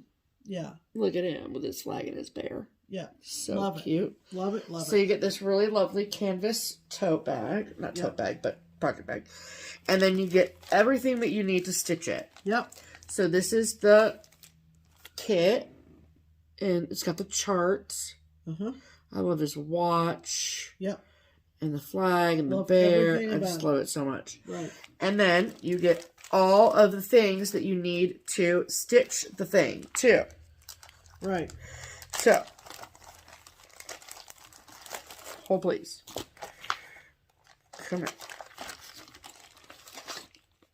All right. You get thread drops. Right. So cute. You get needle minders. Die with sweet and send us to one for each of us. Yep. Then you also, this is 25 count Lugana from Zweigart. Yep. To stitch it on. Kind of a light blue. Yep. It is called, it doesn't have a name on it. And I don't want to take it out of the packaging. Right. And then all of the DMC that you need to stitch him. Absolutely. It's fantastic. It is really great, yeah. Yeah, it's like a dusty blue-gray situation.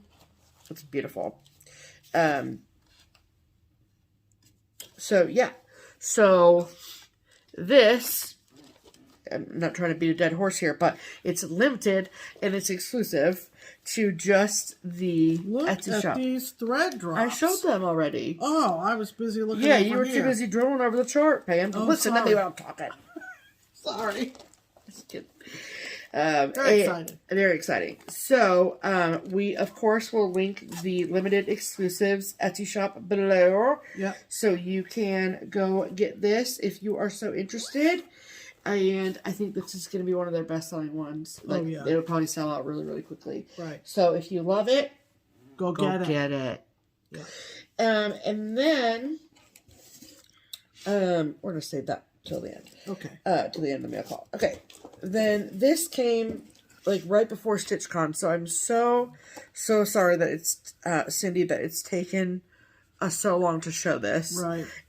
But Cindy sent us a lovely package with this lovely card inside.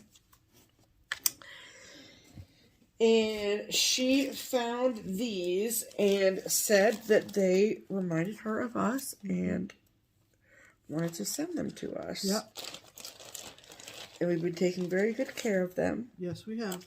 Since they arrived. Yep. And they are little wooden shoes. Little wooden shoes. From Holland. Hand painted. and made into pin cushions. Look at that. Aren't those precious? So cute. Yeah. I don't know which is the right and which one's the Well, left. I don't know that there was one. Oh, okay. But it says Holland right here. It sure does. And she might have found them in an antique store. Yes. And I think they're just darling. Yes. See the little windmill on the toe there? So cute. And they're just as precious as can be. I know, right? Yep. And so she found them, and she said that... Thank you, Cindy. That was very thoughtful. Thank you. I love them. I've never seen such a thing before. Right. So those came. Yep. And there's another piece I have, but why don't you show your birthday stuff first? Okay. So I got a few things that were in celebration of my birth. And this one was extra special. And I wanted to read this note that came with this. Okay, Pam, you do that. Because it's from a lovely woman named Rose. Rose is lovely. And she communicated this little secret present with Stephanie. Wow. And this is what she wrote. She said, Steph and Pam, StitchCon is a lot of things. Invigorating. Inspiring. Pause. Rose was at StitchCon A. Yes. And we got this package in between weekends. Yes. Just to clarify. And motivating. Most of all, fun. It's nice to surround yourself with community that speaks your language. Amen. Having said that, retreats are a breeding ground of conversation about stitching. Shocker. What you like to stitch, how you stitch, what count fabric, needles, thread, all the stuff. And also what stitchers are looking for. In the spirit of conversation, I heard Pam was looking for an OOP chart from Fancy That. Well, I knew I had them. Pam was looking for the postmaster elf because her father was a mailman. Because of Stitching Conversation, Pam, enclosed is that pattern. Note the price, $5.50, unheard of. The L&S closed years and years ago. Enjoy and happy stitching in memory of your father, Rose Grawl. Pretty card. Isn't that sweet? I love the sentiment. And my collection is now complete. Yay! Yoo-hoo! This Love that for you, was Pam. third of the Elf series. And I did particularly want it because... Look at him. Dad And there's retired from the post office. There's 5 jumbo buttons on this. Yeah. The cat, the basket, the peppermint, the flag, and the snowman, and then his purple button too.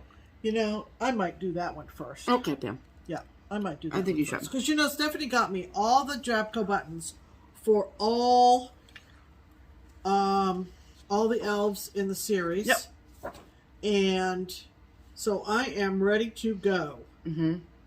So they call for what count fabric do they call that to be done on? They call for it to be done on 28 count natural. Okay. Well, you have to do 28 count, Pam, for the buttons to fit.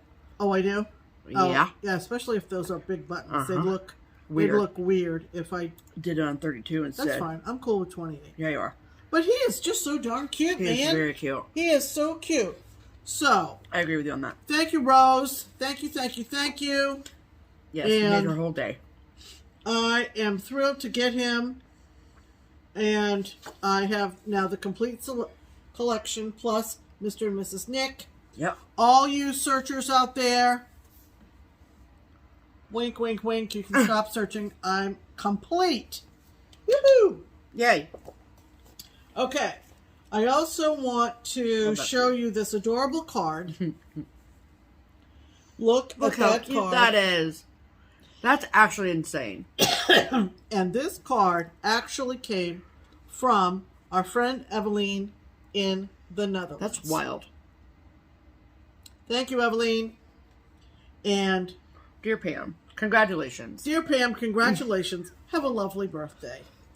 Evelyn, and she is Stitching Eve on Instagram. I love her. And I love the European cards. They're completely square. And also, like that, it's like Fiona. Exactly. In the Netherlands. Exactly. This is how world renowned that hippo is. I know. And yes, I realize Fiona is not the only baby hippo that exists in the world. But she's the only one. I also want to thank my sister Laura, sent a lovely card, and enclosed what we agree are the Red Sox colors. There you go. So, thanks, Laura. Appreciate it. There you go. Okay. And let's see. What else is birthday? This? Yep. Okay. That's from the Flying Cross Stitcher, too. Yep. I got a lovely gift from Lori. Lori P.E. Yeah. We talked about her earlier. Who was doing the Sal. Yeah. And it is a stemless wine glass. Uh-oh. Uh-oh. Watch out. And it says... Pam's got a stemless wine glass on the loose. And it has a kitty cat on it, and it says, it's not really drinking alone if the cat is home. Very true. Isn't that cute? Very true. You know, that's not a lie. So, Lori, thank you very much. Not a false statement. love it. It will be used tonight. Okay. Okay. Well. So, that was lovely. No, don't put it back in the box if you're going to use it tonight. Well, I don't. I'm just I'm gonna throw it around. This much. Oh my, give me this. Okay. Good. So, is that all the mail call? No, I have this last thing over here that we're going to talk about. Okay. Okay. Are you ready? Yep. Oh, yeah. Get ready for this. Hold on. Everybody. Look up. So, I got a message. Well, we got a message from a lovely woman whose name is Pam and her husband, Bob. And they originally wanted to meet us at Keepsakes. Oh, that's right. They were going to be on vacation or something and driving through or something like that. Anyway. And as it so happened, the date that they were going to come to Keepsakes was a day that we were closed for our summer vacation. So, I had to break that news to her first. Right. And I felt real bad about that. Yeah. And so, she was, of course, lovely and was like, no big deal. Can I get your address to send you these things that Bob and I made for you? And we were like, sure. So, this package came this week. Yep. Y'all. Yeah. Hold the phone. Hold the phone. Okay. So, Bob and Pam. Oh my goodness. I love them so much. Okay. Meanwhile, Milkshake is snoring over here. Yeah. And I can hear her. We love her. It's kind of like a whimpery little sound. I think she's like running in her dreams. Yeah. Because every once in a while I'll see a paw. A little paw will go like that. Yeah. Also, whenever she lays anywhere, she does not have all four paws underneath her. Mm-mm. There's always at least one sticking straight out. Yeah.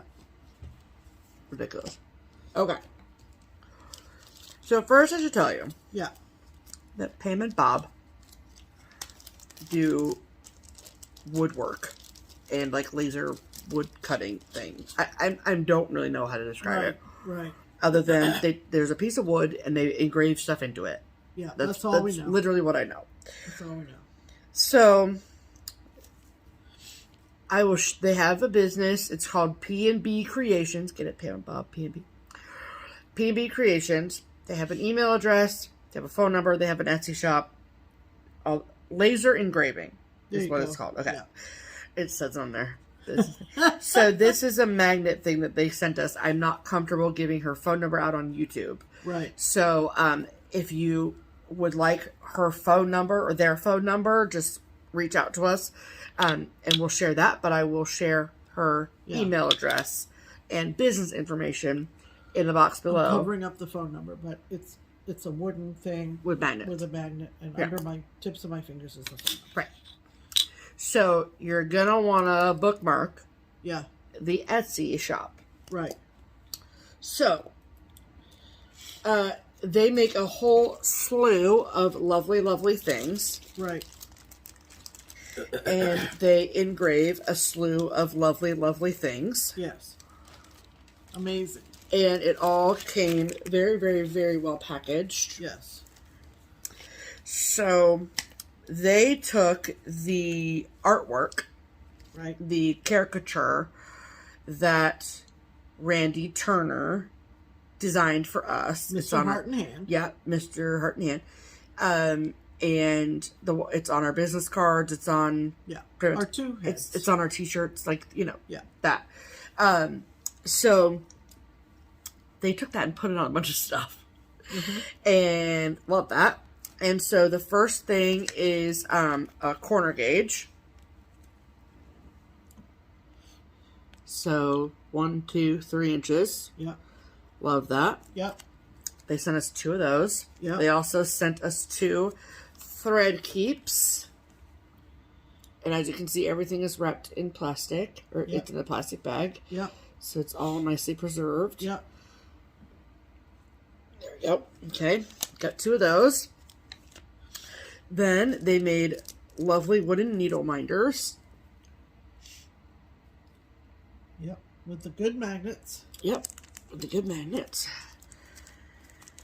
And then they made Pam a bonus needle minder of the Canadian flag. Love that. Love it. Love it.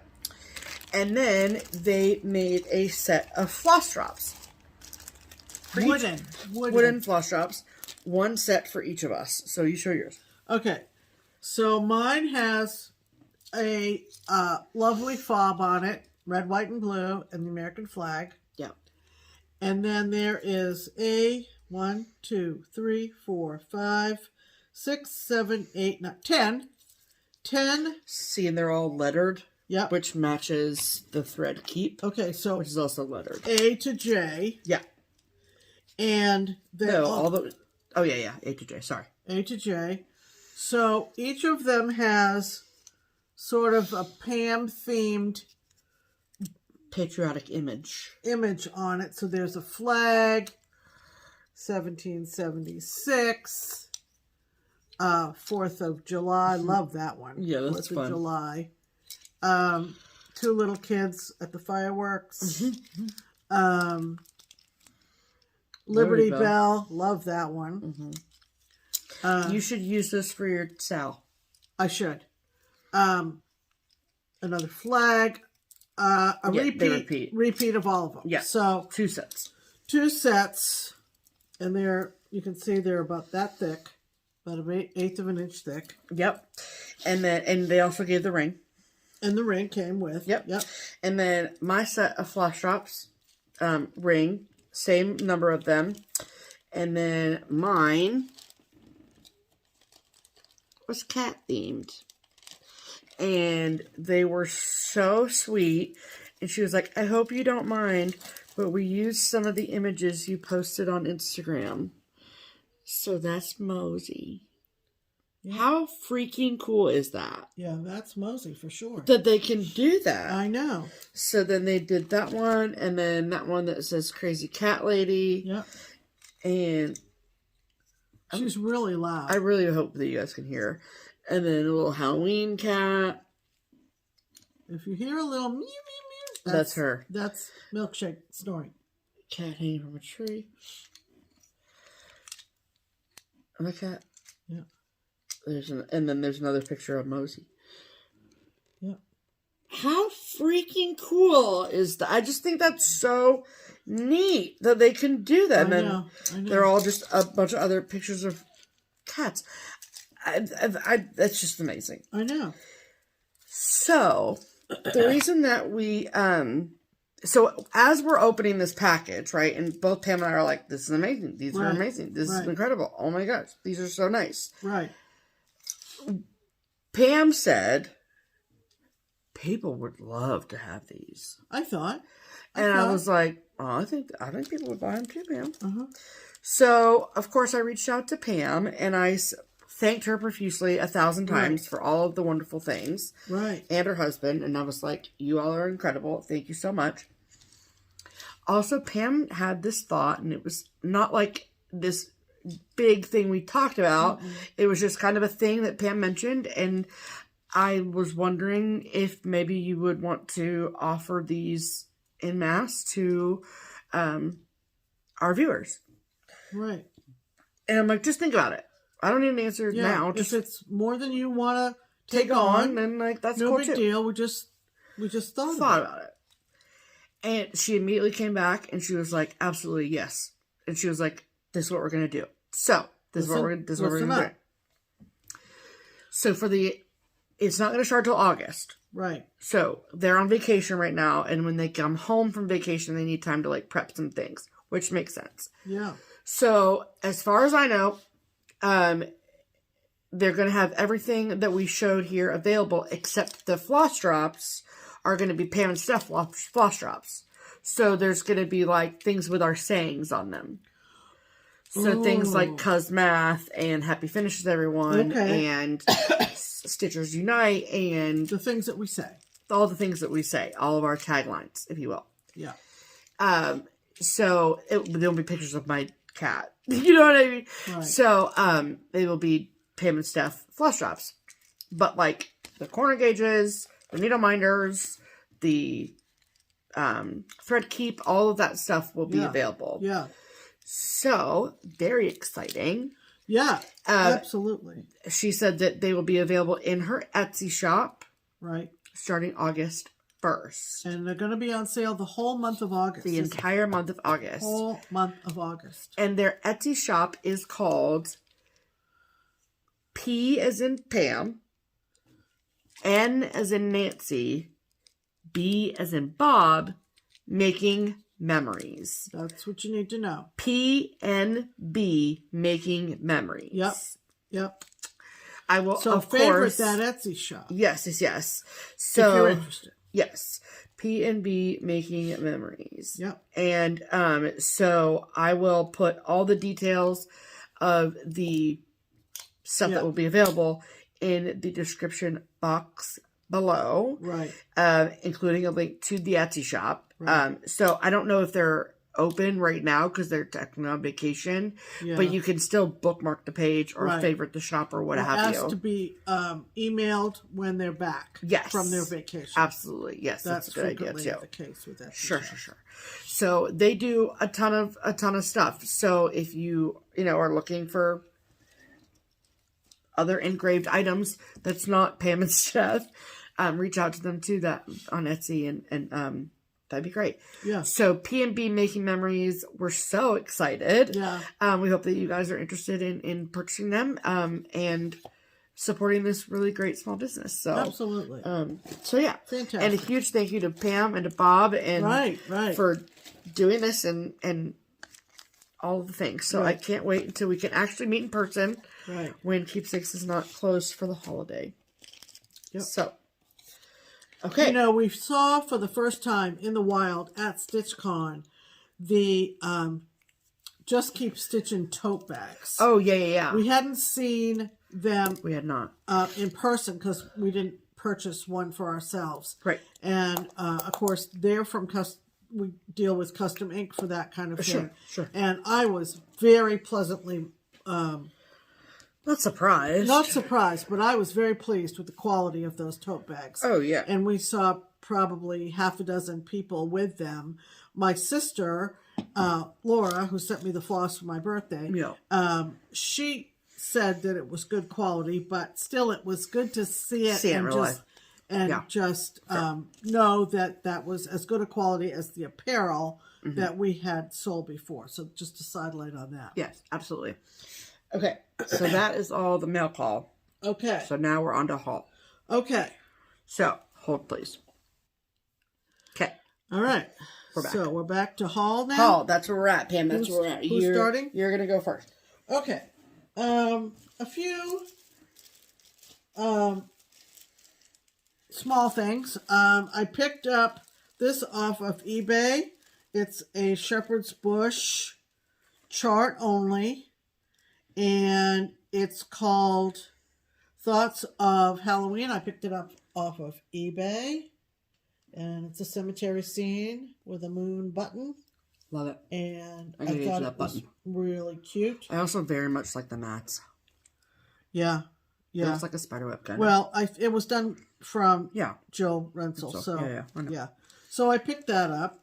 I also picked up the companion to Uncle Sam stand-up from Lizzie Kate. which of course you can only get on 123 Stitch. And since I've stitched Uncle Sam, I haven't had it finished yet, but this will get me maybe off. I keep forgetting that you had that stitched already. Yeah, I've stitched it, but I haven't finished it. But they've come out with Lady Liberty. Some of the contents are shooken around here. I don't think shooken is a word, Pam. Well, it's in the, it's actually... Just show the chart. Okay, so it's a real cute Lady Liberty. How freaking cute is that? And I got the fabric, too. And I got the buttons and the flag. So I picked that up from 123. So cute. And then I had seen one of these bags at StitchCon. Yep. And it was leaning against someone's chair at StitchCon, and I was like, I really like that bag. Who is that? Who's the maker? So it turns out it is from StarryOwlStitchery. Yep.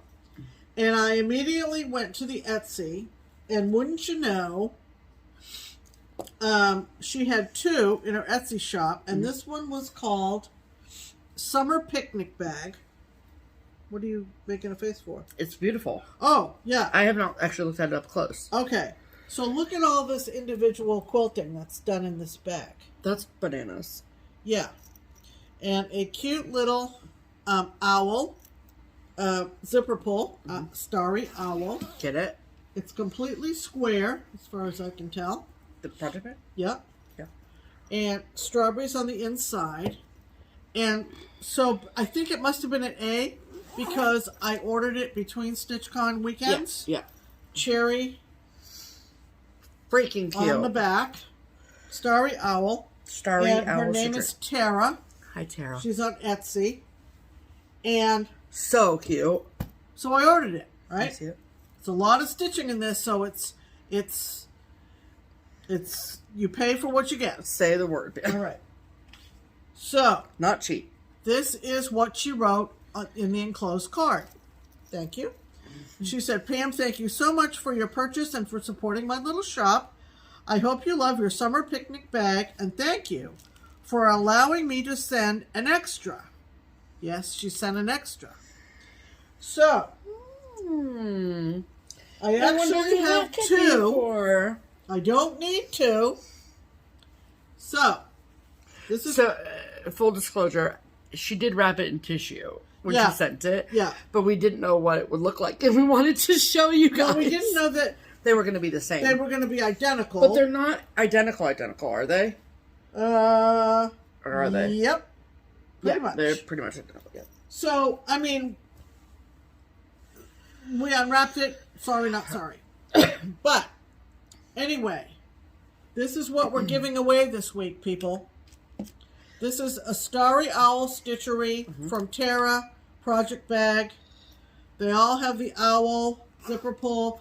She uses the heavy-duty zippers. So good. It's got the strawberries on the inside and the cherries on the back. It just speaks summer to me. I fell in love with it when I saw it. I love it even more now that I have one. Yep.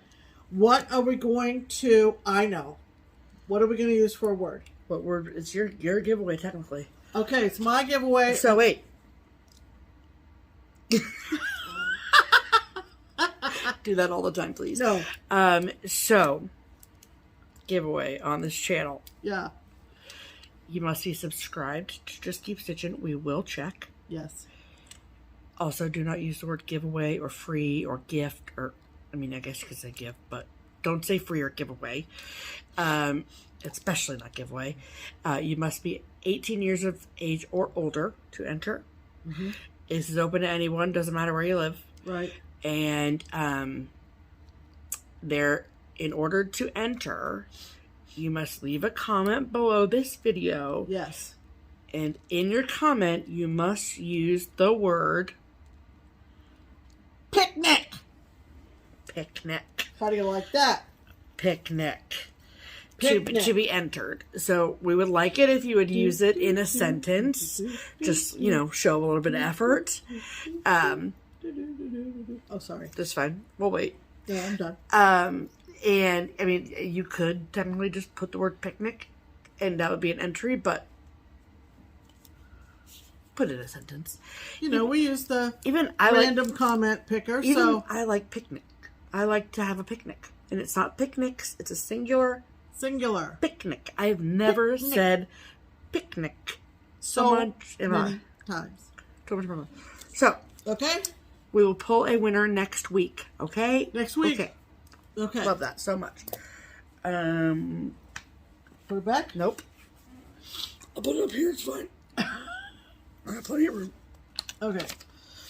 Okay. All right. That's all my haul. Non-StitchCon haul. Got it. Okay. So, best of my non-StitchCon haul. All right. Sure. We got our Color and Cotton fabric of the month. Yep. For the month of June. Yep. So if you have not gotten it yet and don't want to be spoiled, fast forward a minute and a half. So this is the June fabric of the month from Color and Cotton. We both get a fat quarter. I get 40 count linen. Pam gets 32 count Lugana, yeah? Yes. Got it. And this month's color is Papyrus. Beautiful. So mine's a little bit darker. A little bit darker. Yeah. In the linen. Yep.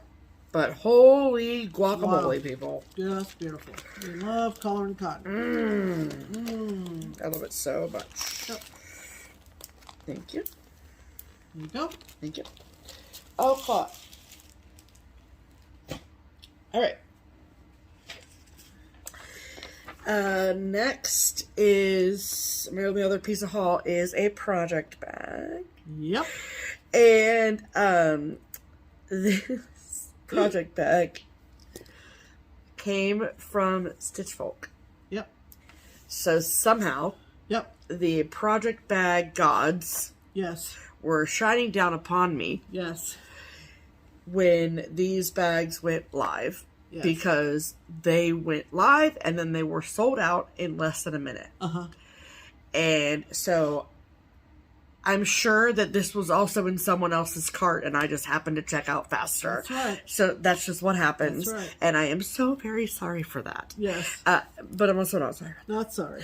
So, if you are unfamiliar, right, and you have no idea what Stitch Folk is, so go to Instagram first, follow Barry at Stitch Folk. Right. Just for eye candy alone. Yeah. And then I don't think she has anything on her Etsy right now. She might have a few things. Yeah. But yeah. She usually announces when she's gonna restock and what she's gonna restock and all the things. Right. So Instagram is really her primary place to find stuff out. So Barry, you should know that I have heard absolutely wonderful things about you from literally everyone. Mm-hmm. And I got your message on my invoice, and I am excited about it. So, thank you for that. It's just it was just a Stephanie Barry conversation, but I left the invoice here to remind me that I see you and I'm excited. Thank you. Okay. So, many of you know that Blackbird Designs came out with a newish line of fabric called Threads That Bind, and many a maker are out there making project bags that are using that fabric. Right. So it's easy for me to oh, I love this bag, I love this bag, I love this bag. I also have fat quarters of some of their fabrics from that line too, but I'm trying to be more mindful and buying bags that I just cannot handle myself over. Right. And this was one of them. Yeah. Like the bag that I saw at StitchCon. Right. Yeah. And you're I have to have one. The craftsmanship, the handiwork, the attention to detail, the quality, it's just it's a 10 out of 10. I can't even, there's nothing bad I can say. Right. It came from California, I think. Yep. And yep, she's out in San Diego. Yep. And it came lightning fast. Yep. So that's the good part about her sales, is that you know that she has what she has, and then you pay for it, and then it's shipped right out. Right. It came so quickly, and it was packaged so carefully, and I could go on, but I know y'all just want to see the bag. Right. So this is one of Berry Stitch Folk tomato pincushion bags. And this is using the Threads That Bind fabrics from Blackbird Designs. There's a couple of different styles of this sampler fabric, but this particular colorway was my favorite. This tomato, yeah, I'm gonna go in and show them. Is all. Can you see that? Yeah. It's all sewn on there. Yeah. And pieced together. Right. And then, like, not to mention all this other quilting. Yeah. That's done. Yeah. And then these freaking little strawberry situations. Like, so cute. So cute. Yeah. And so that is what the front looks like. Uh-huh. That is what the back looks like, which I love. Yeah. That. Yeah. It's kind of like patriotic and kind of anytime, which I really like. And then she uses the heavy duty zipper just like the other people do. And then that is the interior, which is lovely. And you can tell, like, it is not flimsy. It's like extraordinarily constructed. Like, and I love how the alphabet goes right across here. I think that's really fun. Yeah. So, I mean, I don't sew, but details like that just are incredible to me. Yeah. So, gorgeous. Worth every penny. It's amazing. Love it so much. Yep. Gorgeous. Thank you, Barry. I'm so happy that I was able to snag one. That's right. And so go check her out both on Instagram and on Etsy as well. Stitch Folk. All right, so now we're gonna talk about our StitchCon haul. Yeah. And get that out of the way. Yeah. So, in case you're unfamiliar, at StitchCon, there is, of course, the opportunity to go to Keepsakes. Duh. Keepsakes is the local needlework shop that is here in Cincinnati, Ohio. And it is also where I happen to work. So there's that opportunity. I am at the convention center. Both Pam and I are at the convention center all day for all the days of StitchCon. Right. With the exception of going out to dinner maybe once or twice. Maybe. Right. Most of our time is spent at the convention center. So is Barbara's. Barbara is the owner of Keepsakes, also the leader of the StitchCon team. Yep. And she runs, her days are spent mostly running the annex. Yeah. And the annex is a room that is just off of the stitching room where all 300 stitchers are. And the annex is filled with trunk shows. And a trunk show is basically like, pick your favorite designer or maker. So from fabric dyers to project bag makers to designers, any and all of the above. Right. Anything cross-stitch stuff related. Barbara and myself spend a year curating between 16 and 18 trunk shows. And putting together what we think would make the perfect annex for that particular year. So we had designers from Heart and Hand, Hands-On Design, JBW, Sue Hillis, Hello from Liz Matthews, Kathy Barrick, Rovaris, Hands to Work, Rebel Stitcher, Stitch Etc., Mystic Fabrics, Fortnite Fabrics, probably forgetting some other ones in there. Yeah. But it's chock-a-block full with absolutely incredible, amazing, wonderful people. So, Jan Hicks. Yep.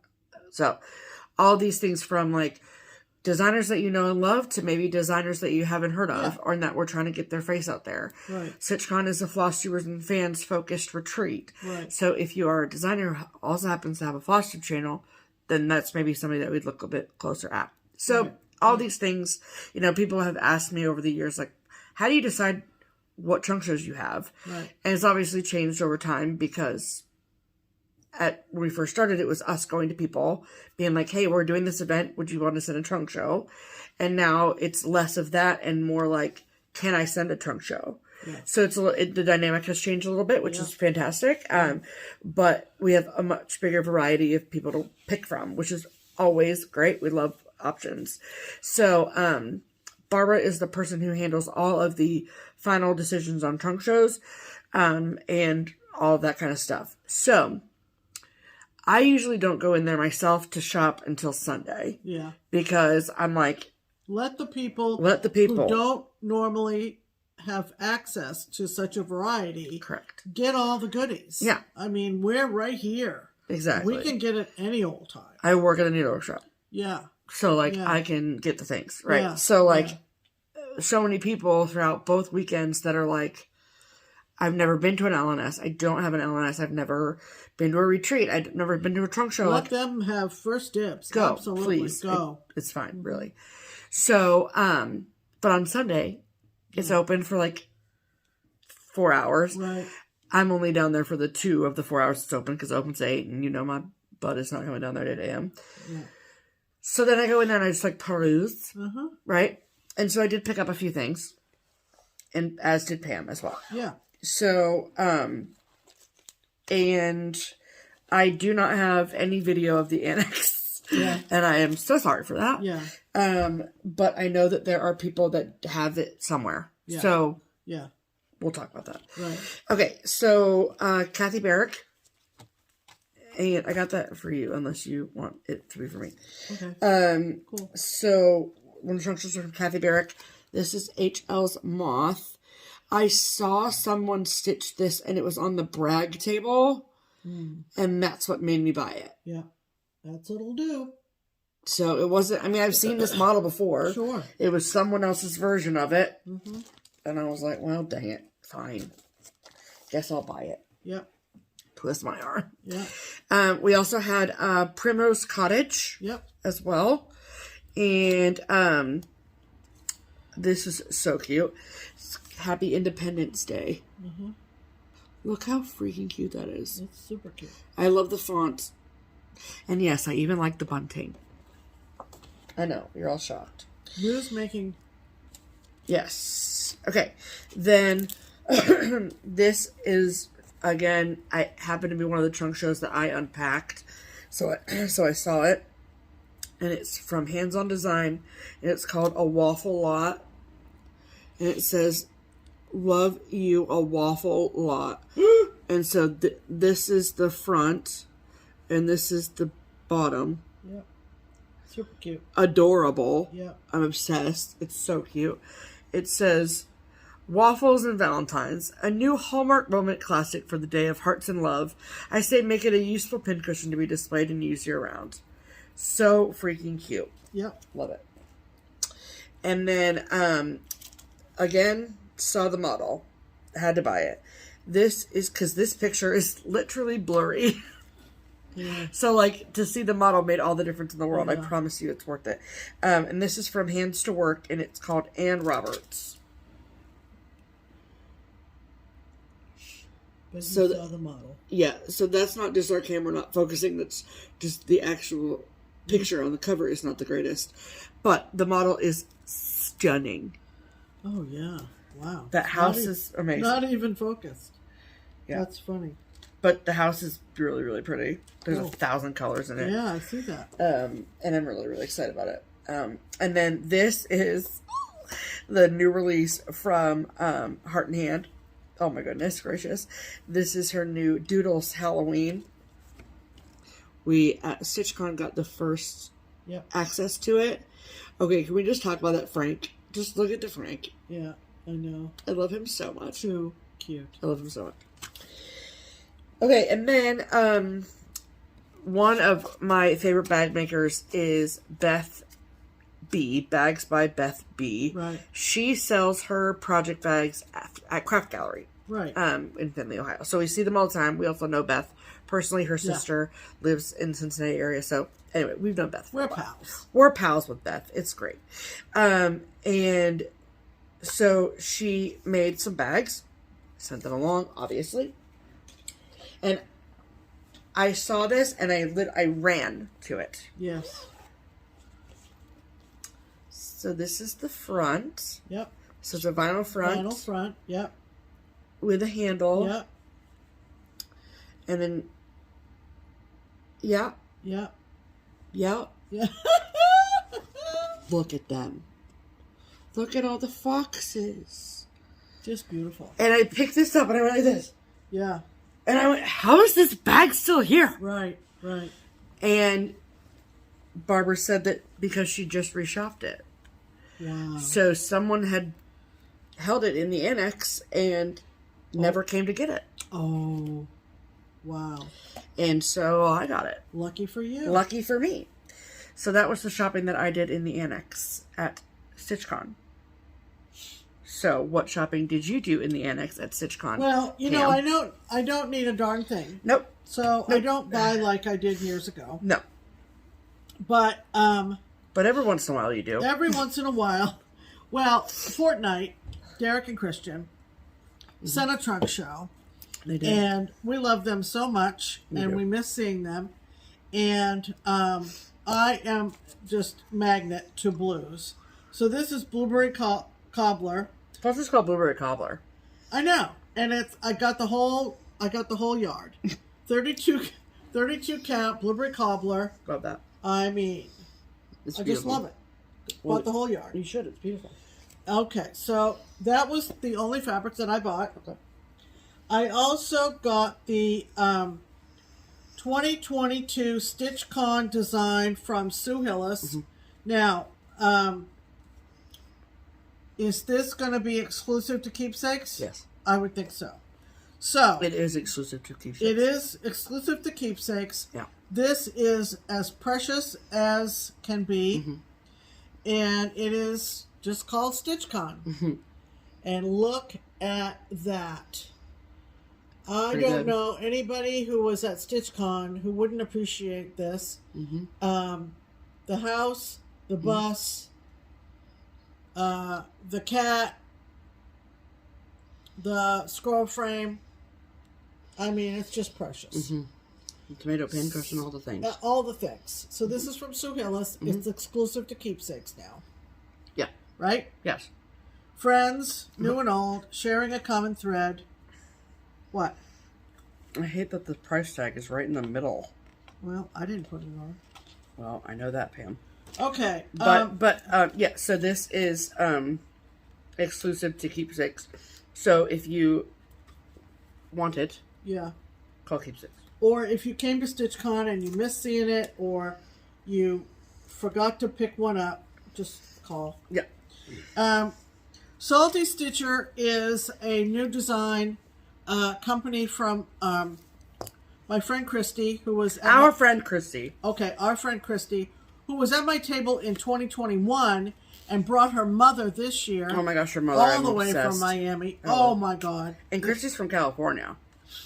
Well, she's in the Coast Guard. Well, I know that, Pam. Pam. But they got StitchCon was like a meet in the middle hangout. Yeah, I know. For them. Mom came up from Miami. I know. Oh my God, she's precious. Love her. And Christy brought this over to me. This is a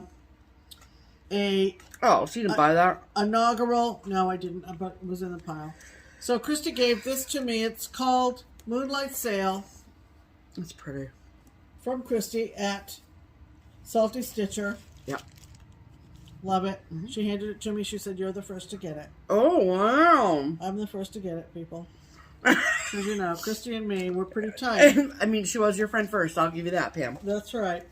And then this one, was this a StitchCon exclusive this year? Or was it in past years? This was the first time we ever had our trunk show. So it has to be. There was a sign that says, you know, all we need to hear is the word exclusive. And it just makes we jump on it. We just jump for joy. Gotta have it. From our friend Jan Hicks. Mm-hmm. and it's called Stitch Happiness. It is beautiful. People are starting to stitch this on Instagram. It's and so it's pretty. Gorgeous. So I had to get that. And it says, stitch a little happiness in every day. Yeah. Yeah, it's a gorgeous pen. We had the Roveras ladies come in and visit for a little bit. They didn't stay a whole long time. Well, they were in Cincinnati, so they were like doing other things. They were doing other things. Yeah. They're very busy and they're lovely. Yeah. And they sent a lovely trunk show. And I guess you picked this up knowing that I hadn't quite gotten to it yet. Right. And it's from Roveras, 4 little pillows, and they have north, east, west, and south. They're just so cute. They are adorable from Roveras. Say it from Roveras one more time. Roveras. They're from Roveras, by the way. I love meeting them. They were just adorable. They were. And then our friend Colleen, Rebel Stitcher, I had to get this. Of course I did. It's her Women of Honor sampler. What? Look at that. Yeah, it's awesome. It's amazing. And so they were debuted at StitchCon. And these were debuted. I mean, the names, of course, at the top: Ruth Bader Ginsburg, Ida B. Wells. I'm just going to pick out a couple. Billie Jean King. Rosa Parks. Harriet Tubman. But you see these 2 medallions here? This is pretty cool. These are the initials of Colleen's mom, and these are the initials of Colleen's daughter.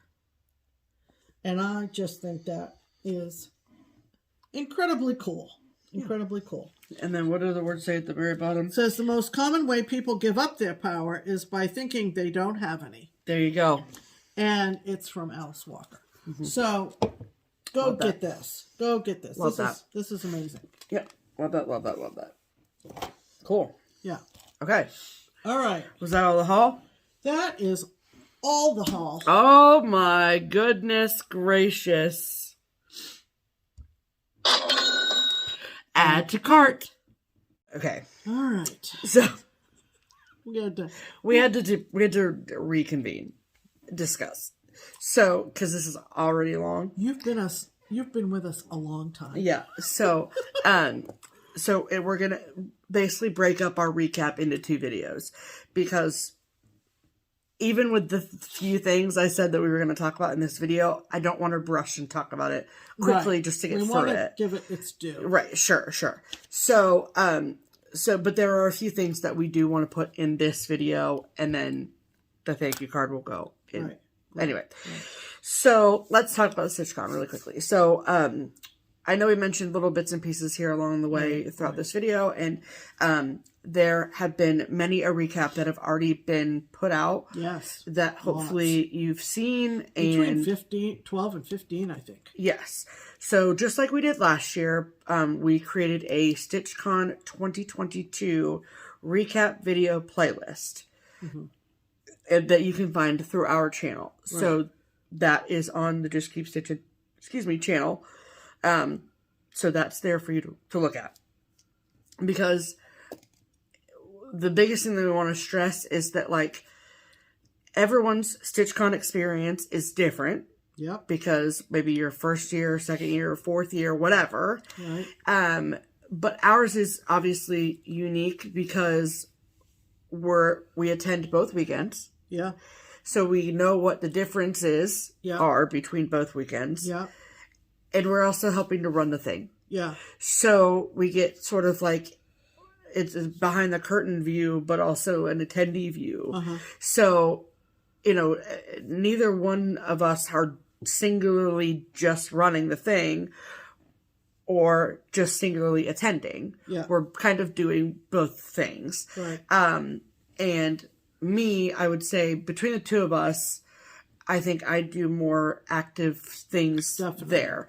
But Pam also works the room and talks to tables and does all of that because I can't. So, and that, to be frank, overwhelms me a little bit.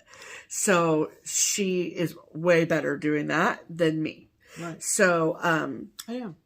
So, you know, we are a team, you know. So we know all the work that goes into putting StitchCon on, but we also get to reap the rewards of it too, and to see the fruits of our labor, if you will. Yep. So we get a unique experience that way. So, both weekends were, in my opinion, the best StitchCons we've had yet. Oh, by far. So I mean, every year has been wonderful. I don't mean to say like, well, if you came in 2019, sorry, you know what I mean? No. But like, from an administrative standpoint, right.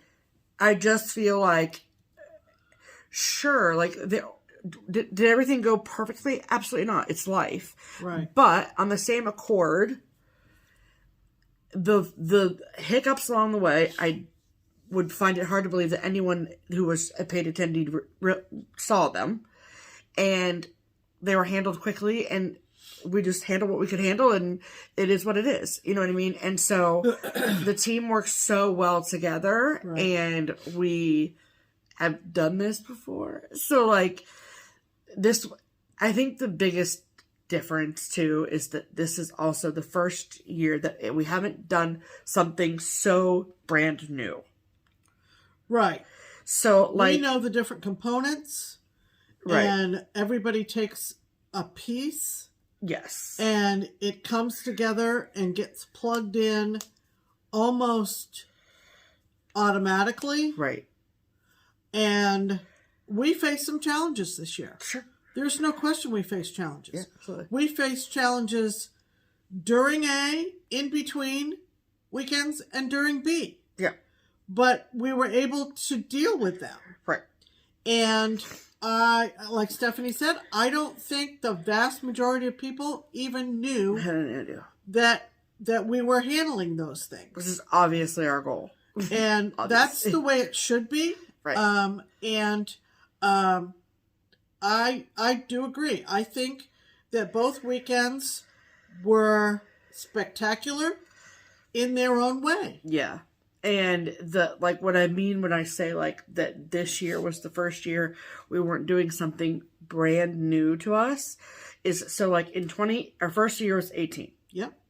And there was 150 people at the La Quinta. Yep.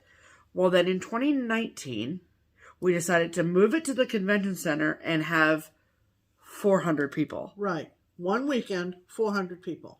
So there was that big jump, right? Yes. And then 2020 was 2020. Yeah. And then when we came back in 2021, we decided we were going to have not one, but 2 weekends. Right. But with 300 people. To give more people the opportunity to attend. Sure. It wasn't that we were like more people, more publicity, more income, nothing like that. No. We were getting such a response. Yeah, to the wait list. To the 400 for one weekend that we had to open the escape valve. Yeah, you gotta. And that was how we came to do 2 weekends. Absolutely. Because like number 997 on the wait list, I didn't want them to. We didn't want them to feel like they didn't have a chance. Right. And I had many people come up to me and say, both weekends, they said, thank you for opening it up to everybody. Yep. And we worked right down to the wire. To fill openings through all kinds of life happenings to fully go through the entire wait list. Yes. There is nobody who wanted to come who did not get the opportunity to come. Yeah. And one thing that was apparent to me, a couple of things. I'll make 2 general statements about what StitchCon has come to mean to me. Okay, Pam. Not deep, not put your boots on, people. Not just BS. No. I know. But I don't know of any other cross-stitch event or retreat that has the local giving that we have as part of our event. Okay. If there is, great. Like the charity event? But the local project? Charity that gives back to our local community. Yeah, that's true. I don't think occurs at any other event or retreat. Now, I'll stand corrected, but to my knowledge, the other thing that at least to the scale that we do it. Correct. Yeah. And the other thing that I am super happy about, and it is not intentional, and it is not anything that we purposefully seek out, but the attendees' diversity is something that is awesome. So awesome. And I'm talking all kinds of diversity in the attendance. Love it. At this event. Both weekends. Yeah. It's so great. And we're going to talk about some of our favorite memories, and one of the things that I will always remember is a couple of gals who came from a foreign country. But that's only one kind of diversity. I'm talking about all kinds. Yeah, it's pretty great. Our inclusiveness. Yeah, inclusiveness. Yeah. Our inclusiveness is noticed. Yeah. And will forever be the way StitchCon will be. Sure. So what that says to me is that people feel welcome. Yes. And that's obviously the goal. And I have had that expressed to me personally. Sure. In conversations. Yeah. So that's what we want. We don't ever want people to think that StitchCon is some inclusive event and that you have to be on some special list to be able to go. No. Do you like stitching? Do you watch FlossTube? Great. Then come. Correct. That's what that's literally and to be fair, those really aren't even requirements. Right. So just put your name on the list. We don't care about anything other than that. And I was floored. I will tell you one thing before we get into specifics. Yeah. Weekend B on Thursday night, when we present ourselves as the team and we have our opening remarks. Yeah. We do ask, is this your first time coming to StitchCon? And I was almost blown back to the wall for all the newbies who stood up at Weekend B. It was really Now, great. there was a good selection at Weekend A as well. Oh, sure. Yeah, Very good representation. Oh, yeah. But something about B, it just seemed like... There were a lot of new attendees. Wow. Yeah. Wow. Which was great. And that's why we do what we do. So, I mean... add it to the list of reasons. Okay. But so obviously you can tell that we're pretty passionate about this whole thing. So yes, it is a FlossTubers and fans retreat. Yes. Do you have to watch FlossTube to go? No. However, the caveat to that is that if you don't watch FlossTube, there's going to be a level of energy and excitement in the room that you will just frankly be blind to. Right. And it's not like you'll have a less experience because of it. Some of it just won't make sense. Right. Because you just won't know who these people are. Right. And there is, I will say, an assumption from us as a team that you know what FlossTube is and that you do at least watch FlossTube to some degree. Right. Whether that's one channel or 57,000 channels. Right. You at least, or have watched FlossTube at some point in your life. Yep. And so, to have someone there that doesn't know what FlossTube is rare. So I'm going to say that. Very rare. It does happen, but it's rare. Right. So, so there's that. So, I know that a lot of people have been, we are the spokespeople on FlossTube for StitchCon. So I want to get some logistical questions out of the way. Because if you're out there listening and watching recaps, I know that they make me want to come. So, so if you have any questions about StitchCon 2023, next year's StitchCon. Let me just lay some things out for you. Right. It is always going to be in Cincinnati. Right. It is never going to be anywhere else but Cincinnati, Ohio. Yep. Period. I literally can't see. I can't imagine a future where that is different. Right. 2, is that it will always be in June. That just works really well with our schedule. It works really well with what we've got going on. For the foreseeable future, it will be in June. So there's that. Not usually the first weekend, not usually the last weekend. So it's usually the middle 2 weekends of June. So, exact dates for StitchCon 2023 will not be announced until the end of July, beginning of August. And that announcement will be made on this channel, and it will also be made on the StitchCon website. And it will be in the StitchCon Facebook group too, but that's for paid attendees only. So, so there's that. What we did last year, we were going to be doing again next year, which is that just because you came in 2022, it does not mean that you automatically get a seat at 2023. That's right. So we do not grandfather people in. There's no seat promises. There's none of that. Right. So the process, how it works is we will announce a date for when the wait list will open. In the past, it's been on or around the 1st of September. Then, usually a month later, on or around the 1st of October, is when invoices go out.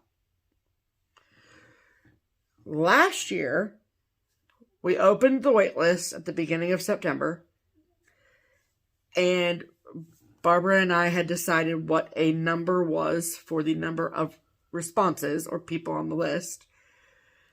And if we got to that number, we were going to close the wait list. We got to that number in 2.5 hours. So, if StitchCon is something that you're like, I want to go next year, whether it's I had the time of my life this year or I'm not going to miss it again, I need to go. Whatever your reason for wanting to go is, I don't care. We want you there regardless. Mark your calendar, set an alarm, make it important to you. Because those people who have StitchCon on the top of their priority list for those dates are going to get a spot on the 1st of October. So, or beginning of October. So just pay attention. Yeah. Just pay attention. That's literally, at the very least, bookmark the StitchCon website and mark your calendar for the beginning or end of July, beginning of August to check back the website. You don't have to watch our long videos. You don't have to do any of that. Right. Just check the website. Yeah. Because we're going to post that information there. That way, we did not give any exact information to any attendees of either weekend. Because we want everyone in the cross-stitch world to get the information at the same time. Yeah. So, and all the information about cost and all that kind of stuff will be posted at the end of July, beginning of August on the website and on this YouTube channel. Right. So, what exactly happens at StitchCon? So, obviously, stitching happens a lot. It's a stitching retreat. So, most of the days are spent stitching. Right. However, there's also a communal element to it where people are meeting people and oh my gosh, I watch your channel. Oh my gosh, this, there's stuff to see, all the things. So there's a very social aspect to it as well. So I would say that most people are spending the majority of their time stitching at their table or socializing. Yes. Other things that are done are shopping, like in the annex. We do have a stitchy bus that is a bus that runs in a loop between the shop, Keepsakes, and the convention center. It also goes to the hotels too, as needed. So you're riding the stitchy bus. We do have some optional activities as well. So we have smalls exchanges. Pam participated this year. She's going to show that stuff in the thank you card video. Then we had a photo booth situation this year, which was new. Right. We had a world map, pin your home where you pin wherever your home is on a map situation. Yep. that was new this year. Then we also have optional needle minder exchanges, floss drop exchanges, all of which are totally optional, not required, just fun things to do if you want to do them. Yep. Then we also have a brag table. These were the largest brag tables we've ever had. I think people are getting more excited to show their stuff off, which is so fun. And so it's basically just bring your stuff. It can be finished. It can be fully framed, but it doesn't have to be. Right. So that's probably one of my favorite parts about StitchCon too, is just looking at the brag table, because people's work is incredible. Yeah. So people bring 1, 2, 3, 5, 7 things to show off. Yep. And then we have little cards they can fill out and they can put next to their pieces, and so we can get their information about it. And then the stitching room is open from 8 a.m. until 10 p.m. And then each night at 7 and then at 8:30, we have raffles, door prizes, giveaways, that kind of stuff. And then some thank yous every night. And then there is a late night stitching room that runs from 11 to 2 that both Pam and I go to. Usually Pam is there to open it. I'm there to close it. And that's over at the La Quinta, which is across the street from the convention center. So that's pretty much what days look like for us over there. It's a lot of go, go, go. A lot of take a selfie here, buy some stuff here, eat a snack here. The days fly by. It is so much fun. I can't even tell you. Right. And so what we're going to tell you about in this video is everything I've already said. We've already said. Right. And then the brag tables, where we have some video of the brag tables. Yeah. Then I talked to you about next year. We're going to go over our favorite memories. And then the photo slideshow of some fantastic pictures of all of the wonderful people that we met. Right. And okay, so let's do brag tables first, because that's fun and exciting. So like I said, brag tables are people's finishes that can be either framed or unframed, whatever. Right. We did provide a little business card size cards for people to fill out if they so choose, to put on or around their pieces, so people could see the information about that particular piece if they wanted it. So, as you watch these videos, people, if you have any questions about a piece, both of us are happy to help you if we can. If we can. So, we will try our hardest to help you. I don't know what everything is called that's on these tables. Right. God bless it. And it's huge. Yes. So, a screenshot or a timestamp is very, very helpful. Right. Right. And any descriptors that you have. If you want to ask us what things are, I can help narrow it down. At least there's that. Right. So at this point, we're going to insert the videos of the brag tables. The first video will be weekend A, then there'll be a small break, and then weekend B, and we'll just butt them right up next to each other. And then we'll come back and we'll talk about more stuff. Okay. So enjoy the brag tables and all of the eye candy here.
Talent.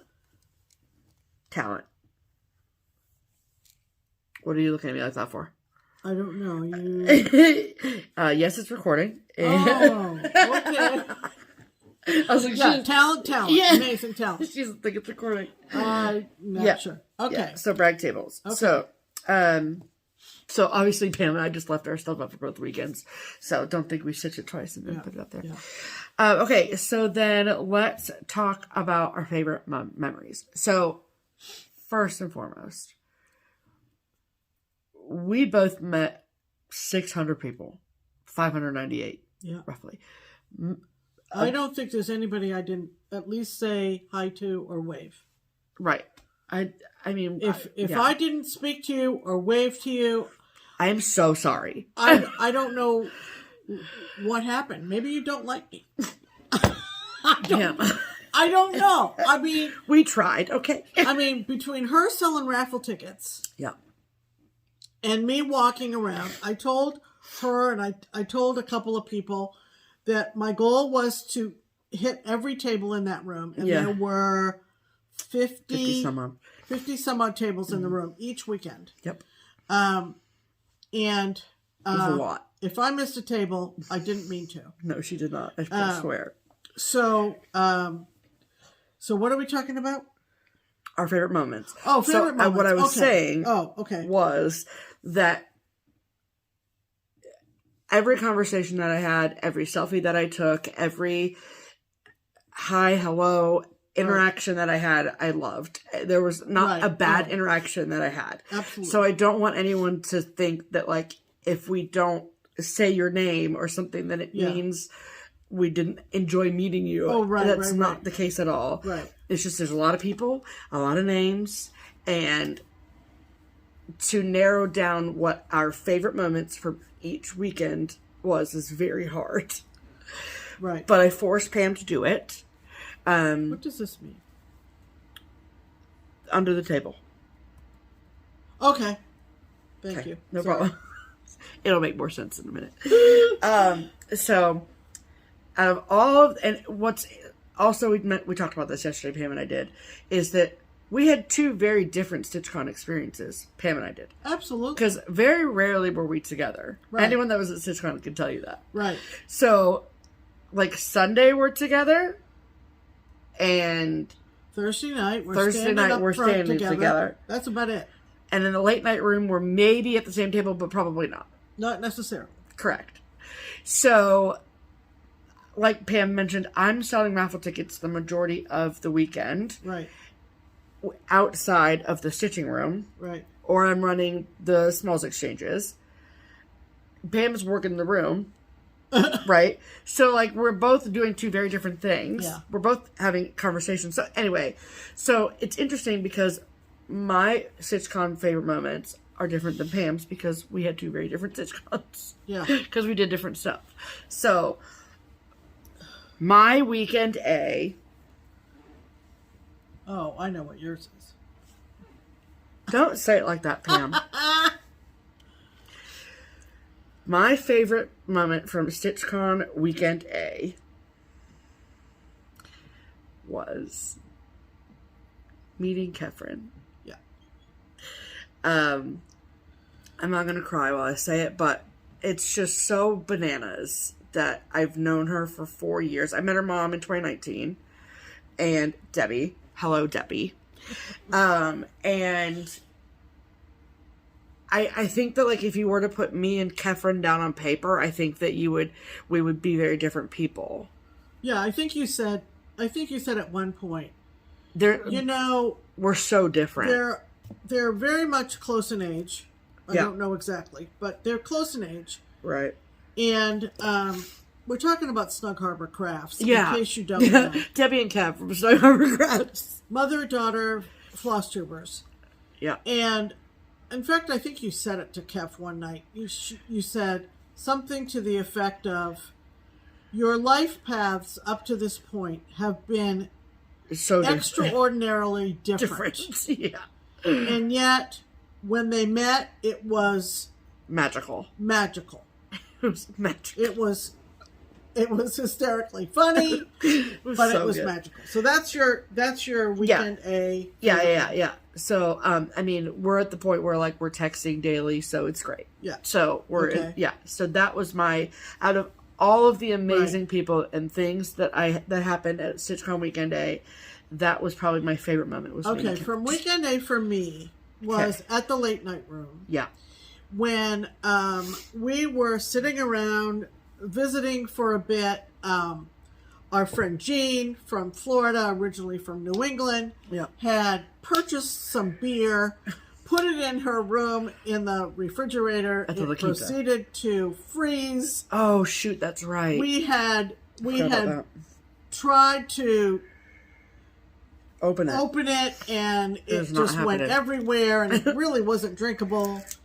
But we were sitting around, and it's a totally different vibe at the late night room.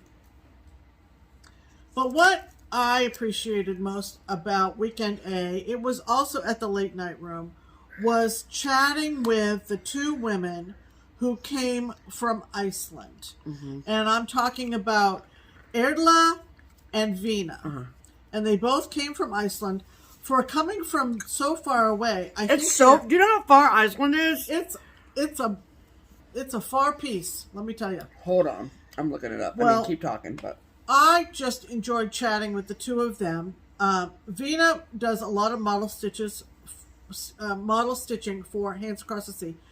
Erla, I've been following on Instagram for a long time because of her lovely photography and videos from her homeland. Mm-hmm. And I just got to know these two women a little bit better, and I just enjoyed visiting with them. A lot of it was kind of FlossTube after dark talk, if you will, kind of like just kind of candid discussions about doing floss tubes. And just getting to know them and visiting with them. And unfortunately, girls, our conversation got a little bit interrupted that night when Kef arrived. And I looked at them and I said, "Oh, Kef's here." And sorry, not sorry. But the three of us got back and we finished some of our conversation later on that night. So that was StitchCon A. I'm looking to see how many miles it is from here to Reykjavik. But well, for being so far away, their travel arrangements were probably some of the simplest because they literally flew from Reykjavik to Boston, Boston to Cincinnati, I think. But anyway. I think that is correct. It's 3,015 miles. Yeah. Do you believe it? From Cincinnati to Reykjavik, Iceland. Yeah. Yeah. That's so many. Look at that. And that is so many miles. Yeah. So that was my highlight of Weekend A. Okay. My highlight of Weekend B was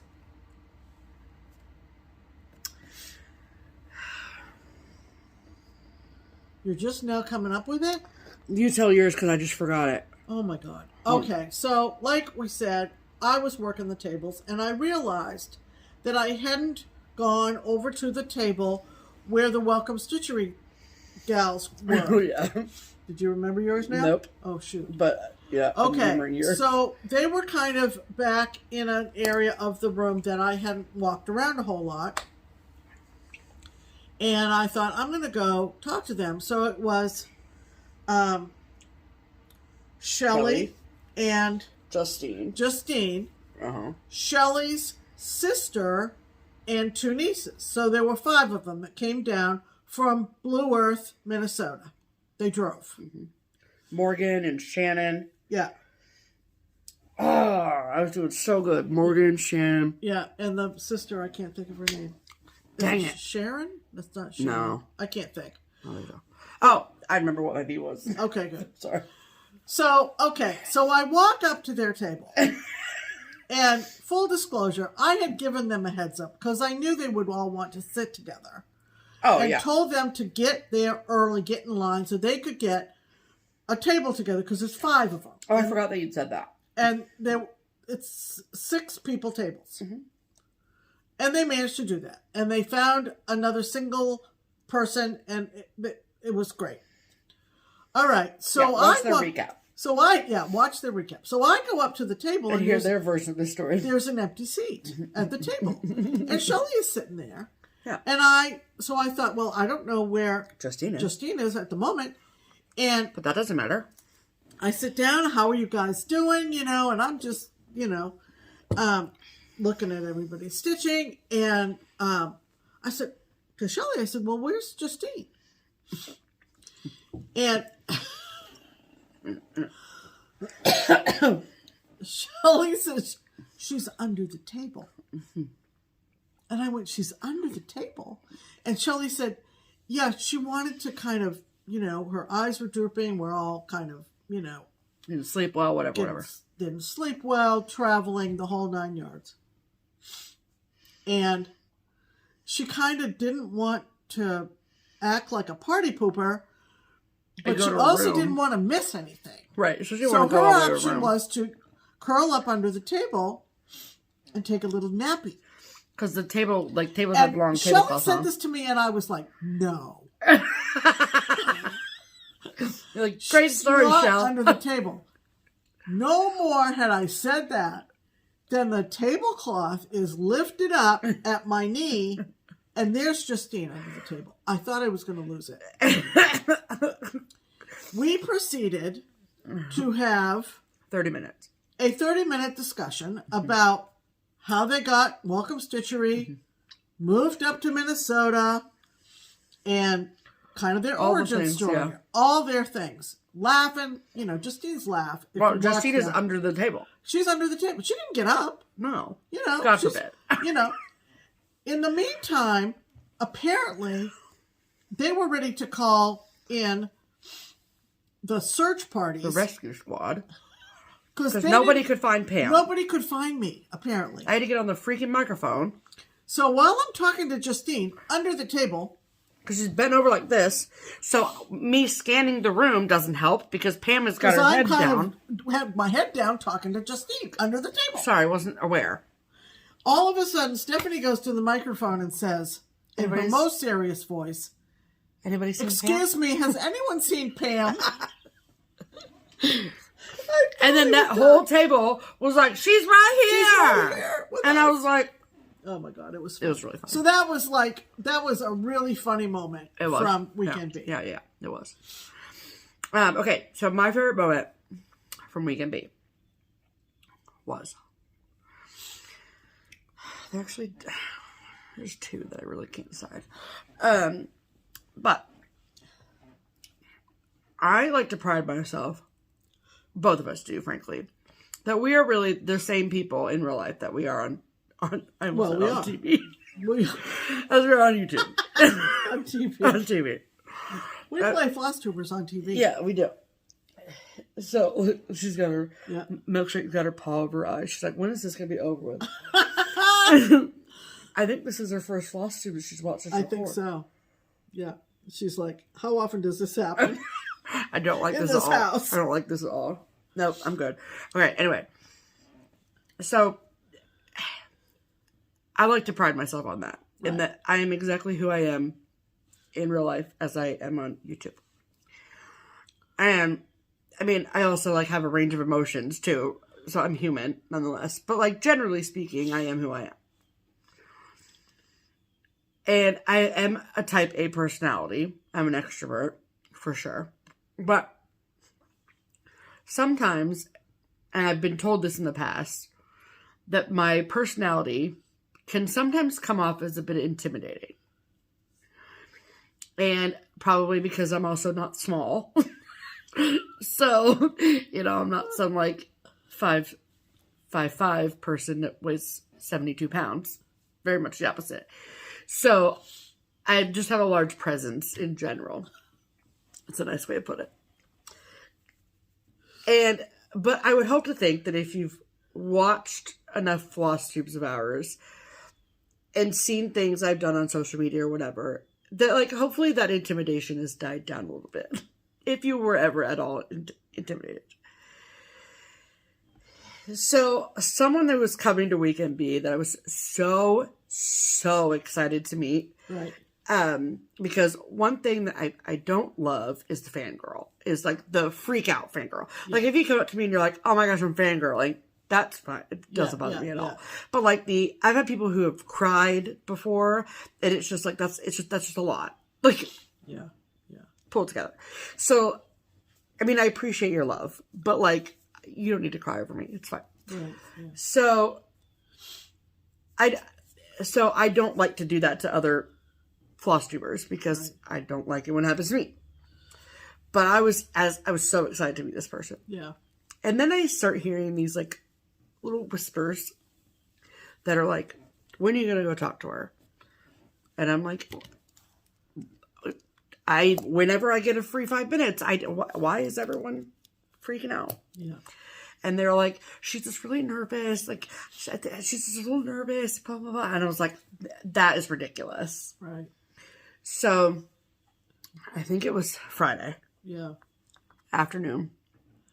Before dinner. Yeah. I went over and I sat right down next to Amy. Yeah. At Amy Loves Toads. Yep. And I was like, I have to walk into the situation like I'm not losing my mind because it's Amy Loves Freaking Toads. Because I am in love with Amy. And I'm like, she's scared. She just thinks you're intimidating. Just be cool. Just be cool. Just be cool. That's what I told myself. Just Amy. Cool. I'm like, just be cool. Yeah. Just be as cool as she thinks you are. And we proceeded to have like a 45-minute conversation. It probably went on longer than that, maybe an hour. And it was just like, because she's so wonderful and like, she's so open and honest and like just genuine in her videos. And like that comes across. Yeah. And she is just like that in person. Yeah. And like, to have the people that idolized sounds dramatic, but like people who you've looked up to or like that you've liked for years. Yeah. Yeah. Like Amy Loves Toads has been on our favorites list for years. Yeah. And to find out that they are exactly who you thought they were is like a dream come true. Yeah. So we had just a really great conversation, and she was just so wonderful to meet. And I think that I proved that I'm not intimidating and she had nothing to be scared of. Yeah. But I think that there's also just like, I will say that this is my segue into my favorite overall moment. There were just some moments throughout both weekends where I just like stood there and I like looked around and I'm like, look at this person talking to this person. Yeah. Yeah. Like they're in the same room because of our hard work. Yeah. And like this, like StitchCon is so wonderful because like here I am sitting at a seat next to Amy freaking Loves Toads. And like, I'm like, this is bananas. Yeah. Like this is crazy. Yeah. And like, you know, at weekend A, you've got like Ice Stitcher. Yeah. Talking to Pam. Yeah. Who's talking to Rika, who is like, it's just like, what is happening? All in the room. And they're all in one room, and it's just like, this is incredible. Yeah. And it's just crazy. And so, like, I think that overall feeling on Sunday of weekend B that I left with was just like, we're doing something really great here. Yeah. And I feel really proud of what we've done, and I feel really like, I mean, I've always left StitchCon with like a feeling of pride, and like I think we did really well here, but like this year, that feeling was just so overwhelming, that I was just like, we're doing something really great here, and I'm so honored and proud to be a part of that. Yeah. And to bring these people together from all sorts of walks of life, of all sorts of backgrounds, age, sex, all the things. It's so amazing to bring them all together and to see these people all together. And I feel really proud about that. Well, I think I can follow that with just real quick. I had a great conversation with Ryan Mack. Oh, yeah. And that was at Weekend A. Yeah. Ryan Mack designed a cute little stand-up for us that says Happy Finishes, everyone. She is Wild Violet Cross Stitch. So she's a designer. She's a stitcher. And she came in 2019. Yeah. And so I made a point of chatting with her because it had been a while since we've seen her. And I wanted her to give me a little bit of a comparison to 2019, 400 people one weekend, to what it is now. Mm-hmm. And she just looked at me and she said, Pam, it's so much better. Mm-hmm. And I thought, wow, that's saying something. Yeah. That's saying something. Mm-hmm. So the bigger we've got, we've also gotten better. Yeah. And frequently it happens that getting bigger does not mean better. Right. So here was Ryan chatting with me for a few minutes.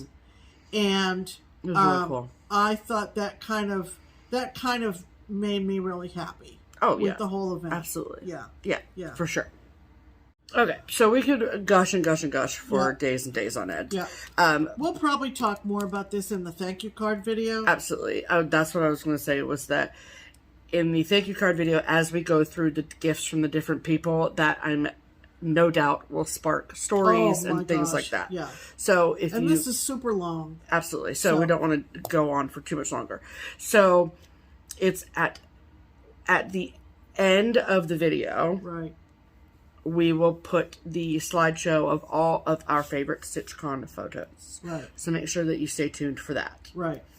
So at this point, though, we want to get to our thank yous, which is the Buy Me a Coffee and Ko-Fi links. So these are links that we have in our description box where you can donate a financial donation of whatever amount you choose. Right. And that money goes towards our framing and finishing expenses, also towards shipping giveaways as well.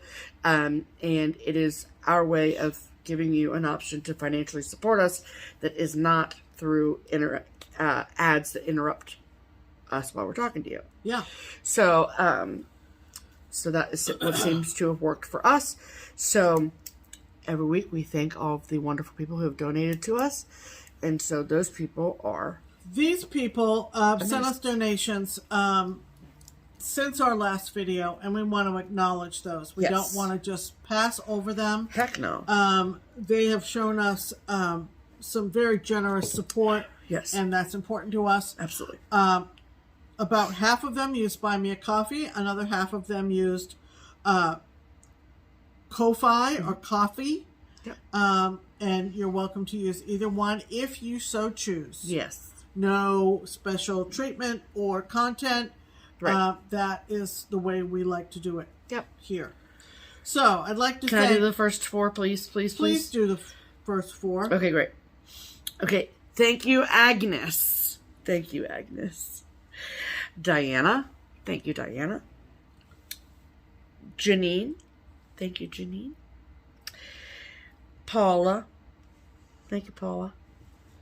I want to thank Anne-Marie, Mary, another Anne-Marie. Wild. And Anna. Thank you, thank you, thank you. Thank you so much, y'all. All right. So, we're going to wrap this up. Yes. And if you stayed with us through the whole thing, God bless you. God bless you. Yes. Really.